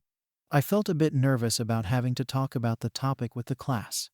But it's something good to discuss and know so we can help as many people as possible. We will have a guest speaker, a trauma counselor, who will be helping out tomorrow. I believe she's actually an old friend of Recovery Girls. That caught my attention a bit. Oh, I think she wanted me to talk to her. The counselor, I rubbed my legs nervously. It wouldn't hurt if you feel you need to. But don't do something you aren't comfortable with. I nodded in thanks. Anyway, I just wanted to run that by you, so you weren't caught off guard. Thank you, sensei. He grunted in response and walked away. I sighed and looked out at the school grounds, losing myself in thought. Should I try talking to the counselor? Would that be a good thing? I'm sure it's good for those who need help mentally dealing with a traumatic experience. But is it what I need? Something about sitting in front of someone I don't know and giving them my crappy story just throws me off. But I guess getting first-hand experience would help me with victims in similar situations. And I have read about counseling, and a lot of people say it can be helpful with understanding the aftereffects of trauma. I sighed, feeling my tongue and throat was a bit dry, indicating I mumbled all of that. Hey, Midabro. I looked up to see Kirishima walking with Kaken, the drenched shirt showing their hard work from training. What's up, bro? You studying? He sat next to me as Kaken stood in front of me, looking a little annoyed with his arms crossed over his chest. Why, yeah, just going over the review from the last chapter. I almost forgot I had my book in my hand. Dude, I need to catch up so bad. I feel so behind. He practically whined and rested his chin on his hand. TCH, that's because your dumbass is more focused on food than your damn homework. I've been trying to help you study all week, and all you care about is dinner, fat ass. Kaken rolled his eyes and shook his head. Kirishima pouted more. I can't help it. I'm hungry from all the brain power. Kaken rolled his eyes again. Hey, you want to study with us? I'm sure an extra brain will help. Huh. You saying I'm not good enough, shitty hair? He yelled, palms up with small sparks coming out of them. Nah, dude. I just figured since y'all have been so good with each other, we can all study together. I raised an eyebrow at Kaken, wondering why Kirishima would say something like that. Shut up, whatever. Just get your asses upstairs. And shower first, shitty hair. You smell like shit. He stomped past us and headed into the dorm. I looked at Kirishima, who was about to get up. Why do you think something's different between us? I couldn't help but ask. It's obvious, dude. He's been making you breakfast for starters. He doesn't even do that for us. He also acts more like worried about you than wanting to crush you. I mean, that second part is still there, but like, Kami was talking about you and was wondering how you were doing, and Bakubro went all Deku's fine. Just going through shit. Don't bother the damn nerd. Or something like that. He shrugged, and I couldn't stop the warmth spreading across my face. It's like ever since the showers when you missed class, he's been oddly caring. He even asked if you have a girlfriend.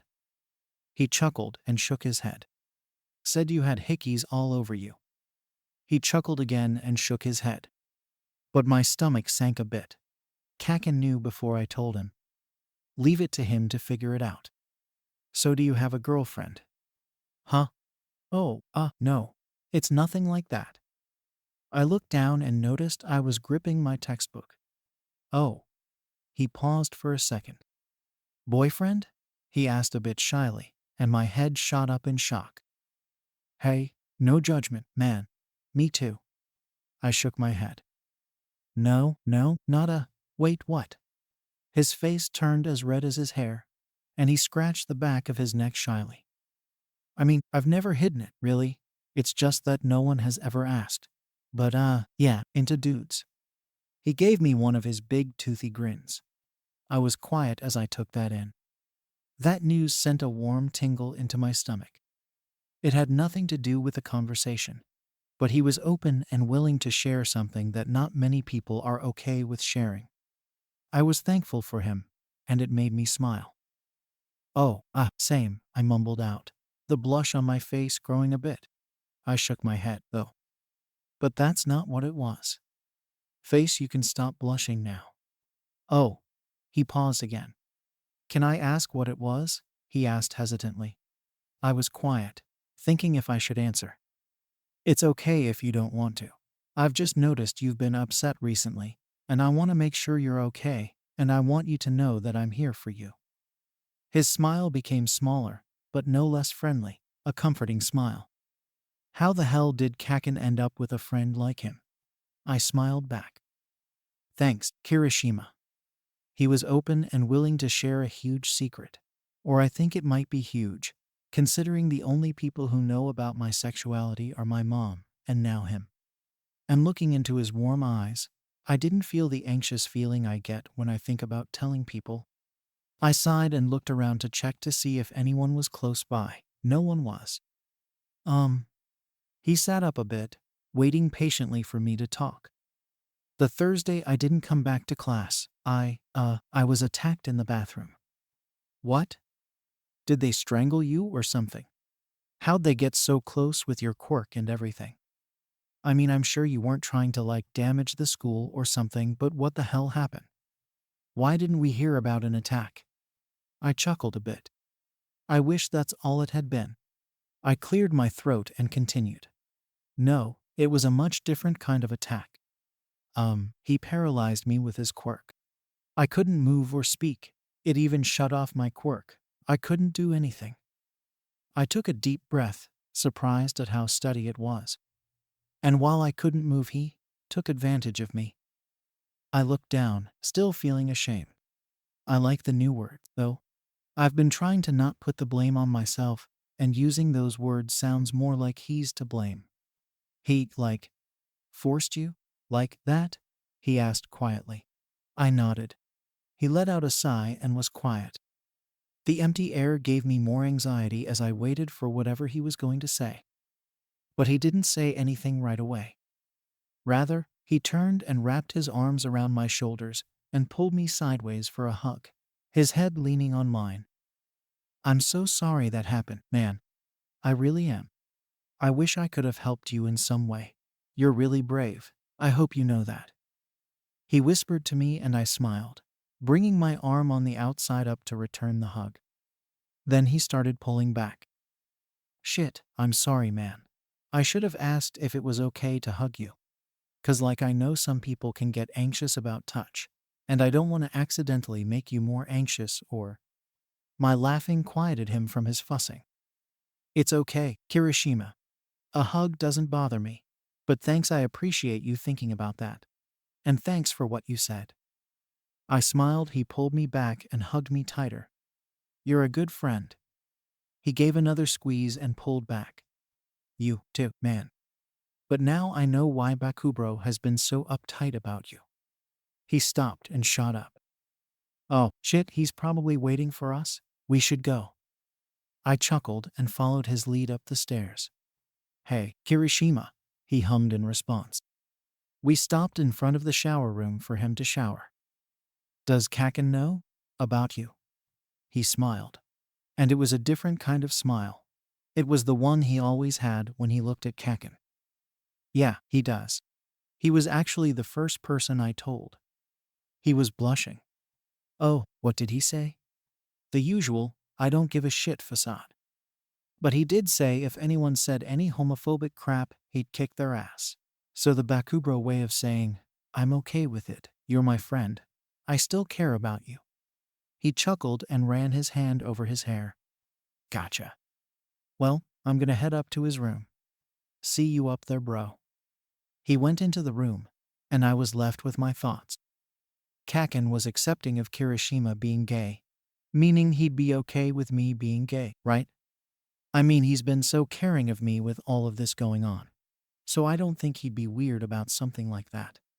But what was that smile Kirishima had? I mean, I always knew he looked up to Kaken as a future hero and friend, but knowing now that he's gay makes me feel he has a different type of adoration towards Kaken.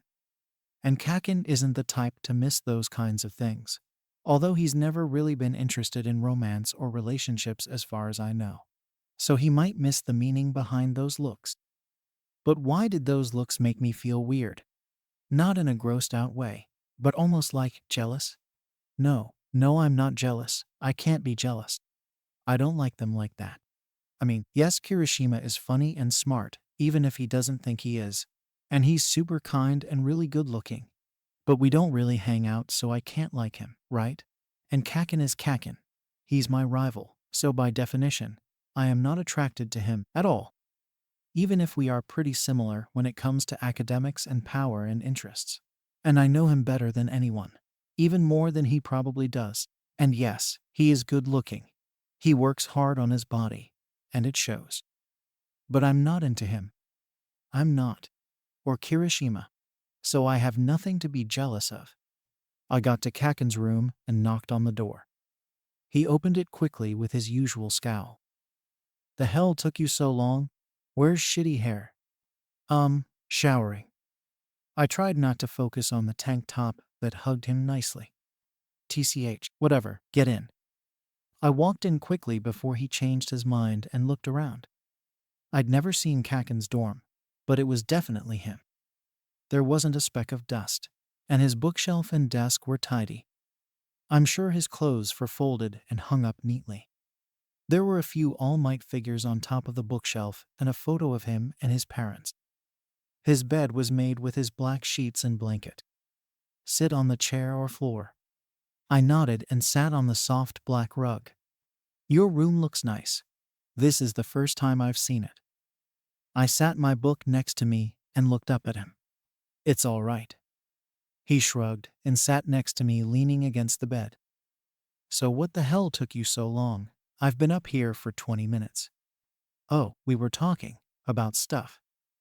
I pulled my knees to my chest and wrapped my arms around them. He looked at me for a second. Did you tell him? He asked in his calm voice that I rarely hear. I nodded. He squinted. He didn't make you, did he?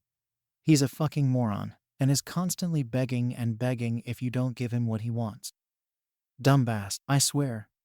No, He didn't make me. I chuckled at the new protective side I'd never seen before. He said you've been acting weird about me since Thursday, even wondering if I had a girlfriend. I raised my eyebrow and smirked. He crossed his arms. You had hickeys all over you. What the hell was I supposed to think? I chuckled. But he asked if I was okay because he noticed I wasn't doing okay and said I could talk if I wanted because he wanted to be there for me. I felt comfortable enough, so I did. I shrugged. He nodded. That dumbass has a second quirk, or something that makes you feel all weird, I swear. But good, he wasn't an ass about it. I couldn't help but laugh. I think that weird feeling is called caring and openness. Which is true. He does make you feel comfortable with him. I looked down and smiled a bit. He told me about him. What do you mean? He raised his eyebrow. That he's, gay. He sat up a bit more. And? Got something to say about it? The defensive tone made me smile a bit. Nope. Nothing bad. I mean, it's kinda hard to hate gay people when you are gay. The last part came out a bit more hesitantly, and I bit my lip looking at him expectantly. But rather than act weird or surprised even, he relaxed his posture and his face. Oh, well then good. I don't give a shit who you like. It's got nothing to do with hero work, so why would I care? I smiled again. Thanks, Kakin. The warm feeling in my stomach was back, and it only became warmer when Kirishima knocked on the door before entering. His hair was down and still a little wet as it dripped on the towel around his shoulders. He was wearing a plain red shirt and black basketball shorts that hugged him a bit because of his thick legs. Hey bros, I brought snacks and I'm ready to study. He sat down with his books and a couple of bags of chips. Dumbass, what did I tell you about the food? Hey, I figured if the snacks were here, I wouldn't be thinking about them as much. Plus, I haven't eaten since breakfast. I'm starving. He opened a bag and shoved a couple of chips in his mouth. TCH, dumbass. Kakin rolled his eyes. I thought that was pretty smart, right, Medabro? I mean, I guess, rather than worrying about something out of reach, you can change your attention for only a moment when the item is in reach. I shrugged. Don't agree with him. It'll make his head even bigger, Kakin grumbled as Kirishima cheered. Open your damn book. Let's get started. You still aren't getting the equation. We got to work on reviewing the chapters, and I couldn't help but watch how they interact. No matter how much Kakin would insult him or degrade him, Kirishima would smile and brush it off like it was a joke. And there was still that smile and the look in his eye. And looking closer at Kakin, yeah, there was annoyance in his face, but there was something else in his eyes as he looked at Kirishima. They were softer, and if I paid attention, I could see the faint smiles when Kirishima got a question right or cracked a stupid joke. It was something about that sent another weird feeling into my stomach. But I wasn't jealous. I can't be. But the fact that neither of them directed those looks at me made me upset for some reason.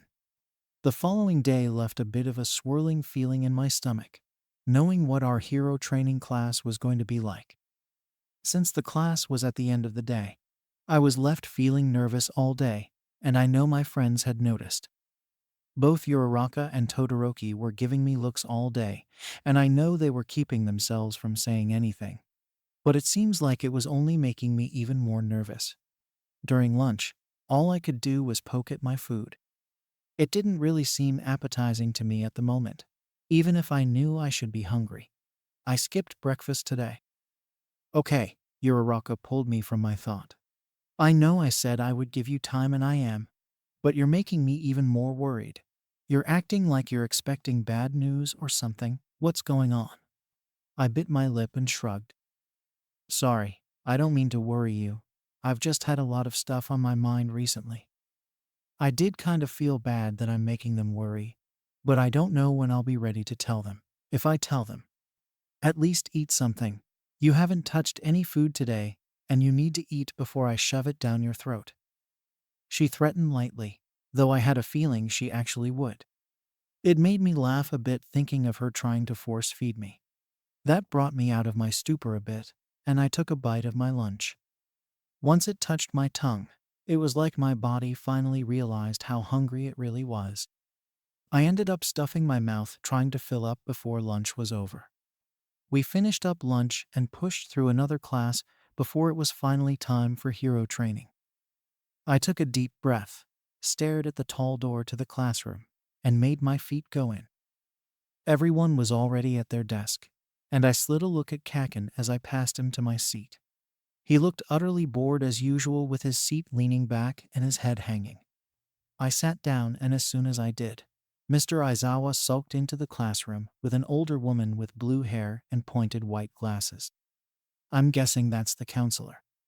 She wore a pair of white slacks and a pink blouse that made her have a bit of a cotton candy look. All right, class, settle down. Today's topic could be a bit hard, as it deals with learning how to deal with victims of trauma, primarily those who have been kidnapped, physically abused, or sexually assaulted. He spoke slowly, and his voice seemed to have softened ever so slightly from his normal tone. I knew what we were doing today, but it still made me catch my breath. Out of the corner of my eye, I could see Kirishima glance over to me ever so slightly, but then back to the front. I have asked Dr. Mitsu to join our class today. She is a trauma counselor who specializes in PTSD from assault. She is going to help teach you how to properly care for victims who you may be rescuing from a situation where they may have experienced some sort of assault. She nodded towards Dr. Mitsu, letting her take over. Thank you, Eraser. Hello, class. As your teacher has said, my name is Dr. Yasumitsu. I am a therapist and trauma counselor with specializations in PTSD, rehabilitation after kidnapping, as well as affiliated disorders that may appear from assault trauma, such as depression and anxiety. She had a smooth voice despite how old she looked. It was light, not quite like Recovery Girl, but it was calming to listen to. I was asked here to help you understand, as future heroes, how to properly care for a victim who you may have rescued from being kidnapped or from being physically or sexually assaulted. She moved over and sat on the desk. Now that Mr. Aizawa was asleep in his bright yellow sleeping bag, she had the floor to herself. You might be thinking, what is the difference between rescuing someone from these types of situations and from being a part of a villain attack on a building, or a car crash, or drowning? There are many similarities when it comes to the fear of what is happening to them. They are scared and looking for help, and for the most part, will take the help they get. She paused for a second. When it comes to victims of assault, it can be a much different circumstance, though. Victims, depending on their relationship with their attackers, could feel as though they don't need saving. They could feel as though if they betray their attacker, it will be even harder for them. Sometimes they can become attached to their attacker, and separating them could cause even more emotional damage, or the victim will deny entirely that they are victims. On the other hand of that, you may have victims who become so untrusting that they refuse help from anyone out of fear of being attacked again, even a hero. She stood up and walked back into the middle of the room. Victims of assault have a very distinct psychological reaction that each of them take very differently. I know that may sound contradictory, but when someone is being assaulted, it all becomes a matter of survival. Whether it's a one-time attack or they have a relationship with their attacker, they feel the need to survive however they can. Listening to her speak was eye-opening. I never thought about my reaction and response as a survival response. But thinking about it now, I guess the fact that I was only opening up to those I felt comfortable with was a survival technique. And the feeling that I wasn't a good hero from it was me trying to tell myself that I needed to work harder, so it didn't happen again, to survive. Unfortunately, she continued, along with that survival instinct, victims tend to develop other disorders that have an effect on the mind and emotions. Disorders like depression and anxiety are a few that many victims develop. A reason for this is because many of them felt as though they could have done better. They could have stopped it. They tend to feel weak and useless in a sense, and they become anxious that it will happen again because they feel weak. I let out a breath, letting her words sink in. That's exactly how I felt. Another reason, from the perspective of a bonded relationship between attacker and victim, the victim could become so manipulated into believing that their assault was because they were loved, or because they deserved it, that they feel that without it, or their attacker, they aren't love, or they need to find other ways to punish themselves for what they have been told are wrongdoings. For example, if an abusive husband told his wife that if she didn't fold the laundry correctly, he would hit her, and he only does it because he loved her and wanted her to be better, she would do her best to fold it the way he told her to, even after the husband is gone, because she was told she would only be loved if she did it the right way, and if she did it wrong, she might find a way to hurt herself as a punishment. In some cases, there may be an issue of Stockholm Syndrome that may have developed. This is when the victim of assault is continuously abused with a promise of love, and with moments of feeling, as though the attacker is actually becoming a friend or lover even. Eventually, through this cycle, the victim becomes accustomed to it, believing they are loved by their kidnapper or attacker. Sometimes, it can get so extreme that the victim will agree to participate in illegal activity to please their attacker. Before I continue, does anyone have any questions? A few hands shot up. She pointed to Kaminari. I don't think this is really a question. But how can someone think that being abused is a sign of love? I don't get that. She nodded. It can sound quite strange to those who have never experienced it before. Many abusers have a talent for manipulation. They have a way with their words and actions that can convince their victims that what they are doing isn't wrong.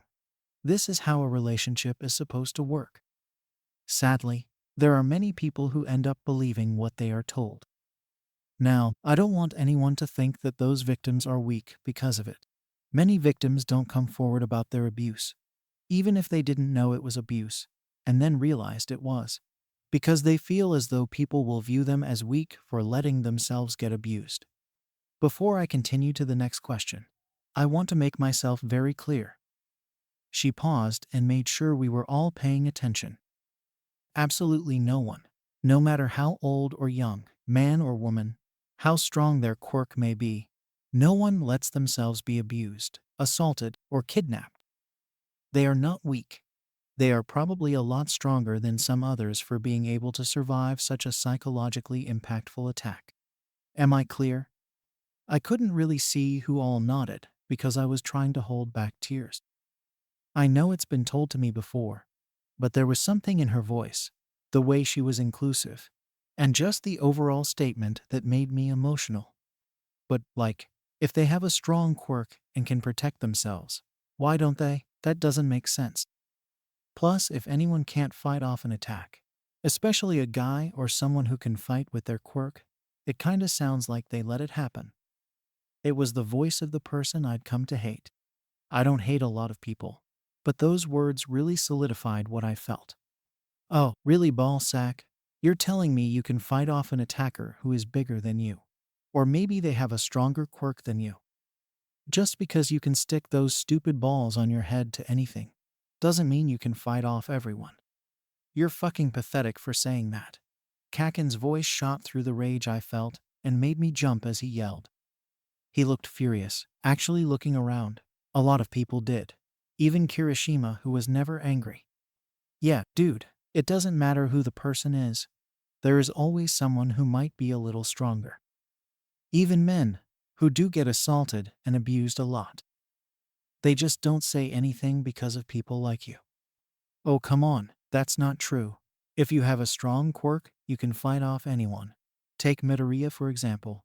I doubt he'd ever let anyone do some shit to him. He's too strong. There was a long bang and crack in front of me, and I jumped looking to see that Kakin had snapped his desk in half. You got a lot of nerve. He growled, and I jumped to hold him down by his shoulders before he could jump at the grape-headed boy. It's okay, I whispered, trying to calm him down. But I have to admit I was raging, too. I didn't even feel bad about myself in the moment, I was just angry. How dare he say that, even if he didn't know? He had no right. And to think it was okay to say that men and powerful quirk users can't get assaulted is sick. Minta, I suggest you shut up before you say something even stupider than you already have. He rolled his eyes and sat back. They're not wrong, young man. What you just said could be very harmful, and it is not the appropriate mindset to have as a hero. You better fix it if you plan on having a career. Her voice became stern, and I felt it in my soul. I wonder if she had a voice quirk. Every time she spoke, it was like a wave of calm would crash over me. Until now, when she seemed angry, and a shot of anxiety hit me in the moment. You have no clue who you may hurt in the future, or even now, judging by your classmates' reactions, with those kinds of thoughts. Do you happen to know anyone who may have been assaulted? I mean, I know Eri who was kidnapped and used for her quirk. But she's a kid, she doesn't count. Another crack, and I looked down to see a piece of my desk had broken off. Don't talk about Eri like that. I agree, I don't know this Eri girl, but even if she is a kid, she does, in fact, count. How about anyone else? A family member, or friend who may have been abused or sexually assaulted. He looked like he was thinking before shrugging and shaking his head. Anyone else, if you know anyone who has been a victim of abuse or sexual assault, besides this Eri girl, please stand. There were a few people that stood, being me, Kaken, Kirishima, Aoyama, Todoroki, Ida, Shoji, Takoyami, Mina, Hagakure, and Koda. It actually surprised me how many people stood, especially Todoroki. Would anyone mind sharing, if they are okay with it? Takoyami raised his hand. A girl I went to middle school with was regularly abused by her father, until she came to school with a bruised face, and the school called the police. Dr. Mitsu nodded and looked for another hand. My aunt was attacked on the way home from work, Mina said in a tone extremely out of character for her. I won't go into detail, but it really changed her. She's been in therapy for a few years and doesn't leave the house anymore. She frowned and looked down at her desk. Someone that I went to school with, Kaken started, scaring me, but I knew I could trust him, was sexually assaulted in the school bathroom. They never found the guy who did it. His voice was sullen, which I'm sure shocked everyone, including me. He felt like he was weak and lame because his attacker's quirk paralyzed him, and he couldn't fight. He had a lot of reasons for being lame and weak, but that was never one of them. He looked over to where Minta was sitting still.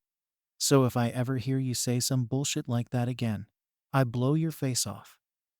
Minta visibly gulped and looked down. There was another swirling in my stomach, but this time it was warm. It was happy. Kaken stood up for me, and even though he did insult me, he still reaffirmed that it wasn't my fault. I couldn't help the smile from forming on my face. Thank you for sharing. You may all sit down now. Did anyone have any other questions before I continued? No one spoke. Okay, I want to focus today on victims of singular attacks, like that of your aunt and your friend. She pointed to Mina and Kaken.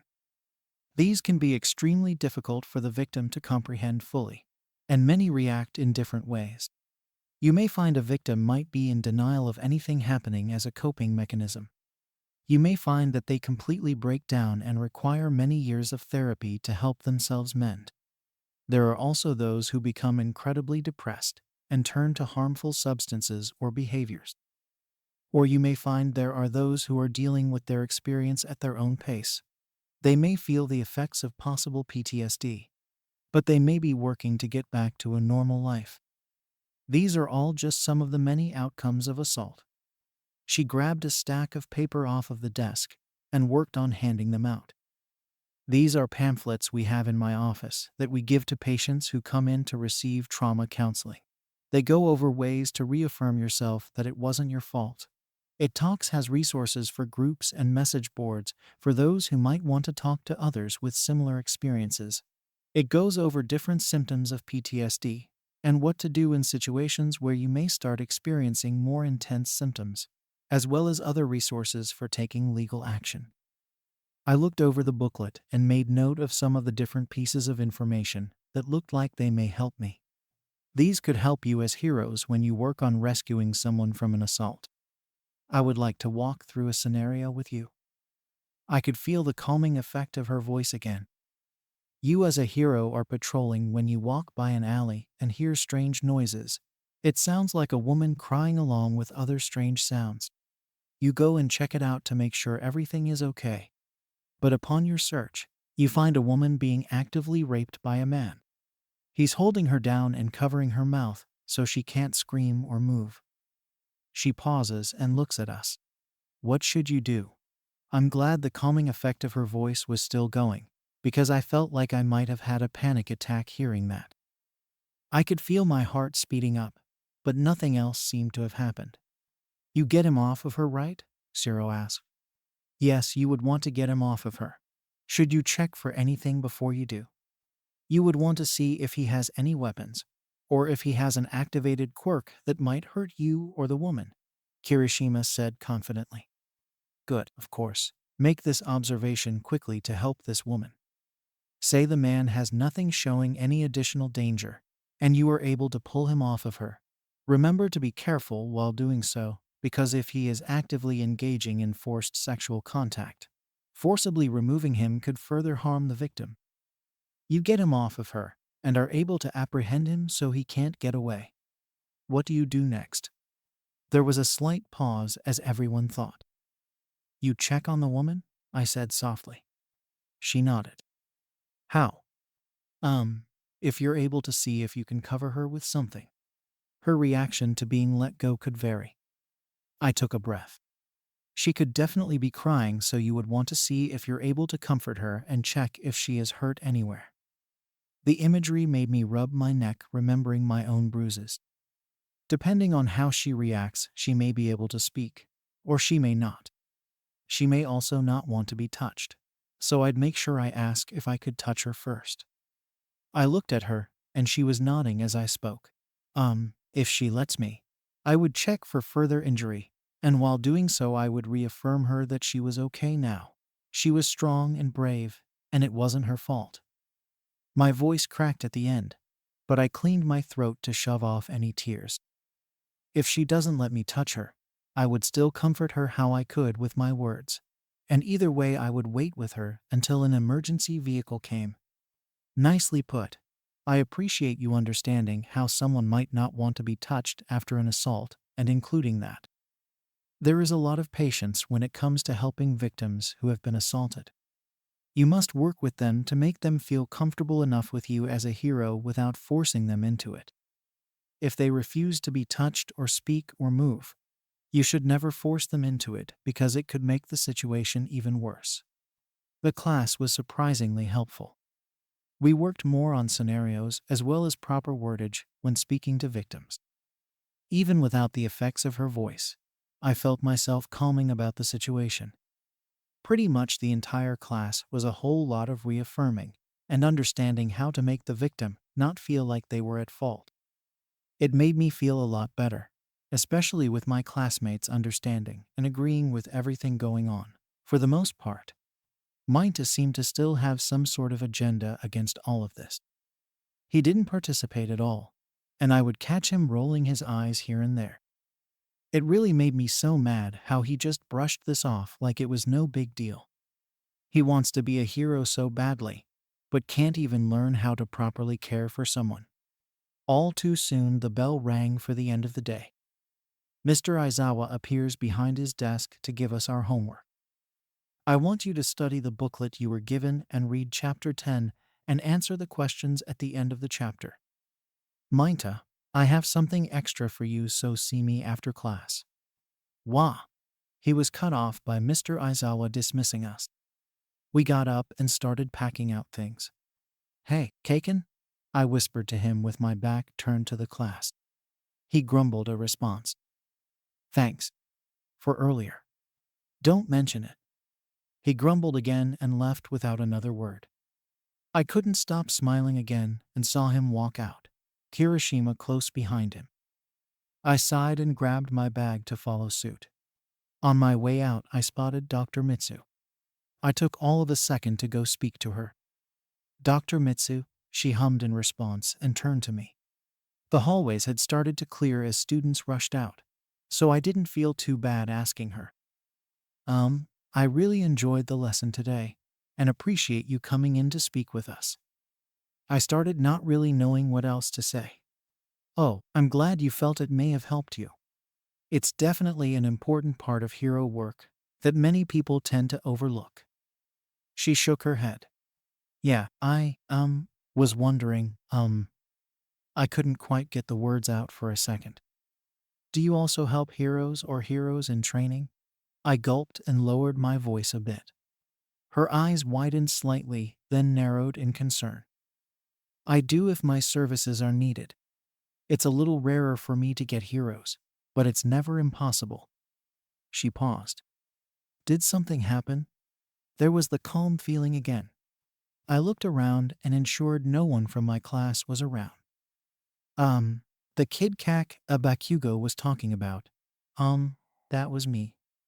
It came out slowly and soft, and I hoped she had heard me, so I didn't have to repeat myself. Her face changed to one of understanding and a bit of sadness. I'm so sorry to hear that had happened to you. Was it back in middle school, or had it been recent? She got a bit closer, noticing how low I was talking. It, happened last week, in one of the bathrooms. Recovery girl actually gave me your number, just in case. I didn't want to at first because I felt it would make me look weak. But after speaking to a couple of friends and having you in class today, I feel a little better about it. I rubbed my neck nervously as I explained. I see. If you would like to come see me or speak with me over the phone, we can schedule a time that will work best for you. You should never feel ashamed or weak for getting help. There is nothing wrong with it. You're taking a step towards healing yourself, and that's a strength you should be proud of. She smiled sweetly. I couldn't help but smile back. Thanks. I would definitely like to come see you, whenever you're available. I'll have to check my books when I get back to the office. Why don't you give me your number, and I can reach out to you once I get back? I nodded and wrote down my phone number for her, excited for a change. Well, I don't know if it was excitement. There was the jittery feeling of nervousness. But I was happy that I was letting myself do this, to heal. As Dr. Mitsu had said. We said our goodbyes, and I felt better than I had earlier coming into the class. All the while not knowing there were praying eyes watching me walk away.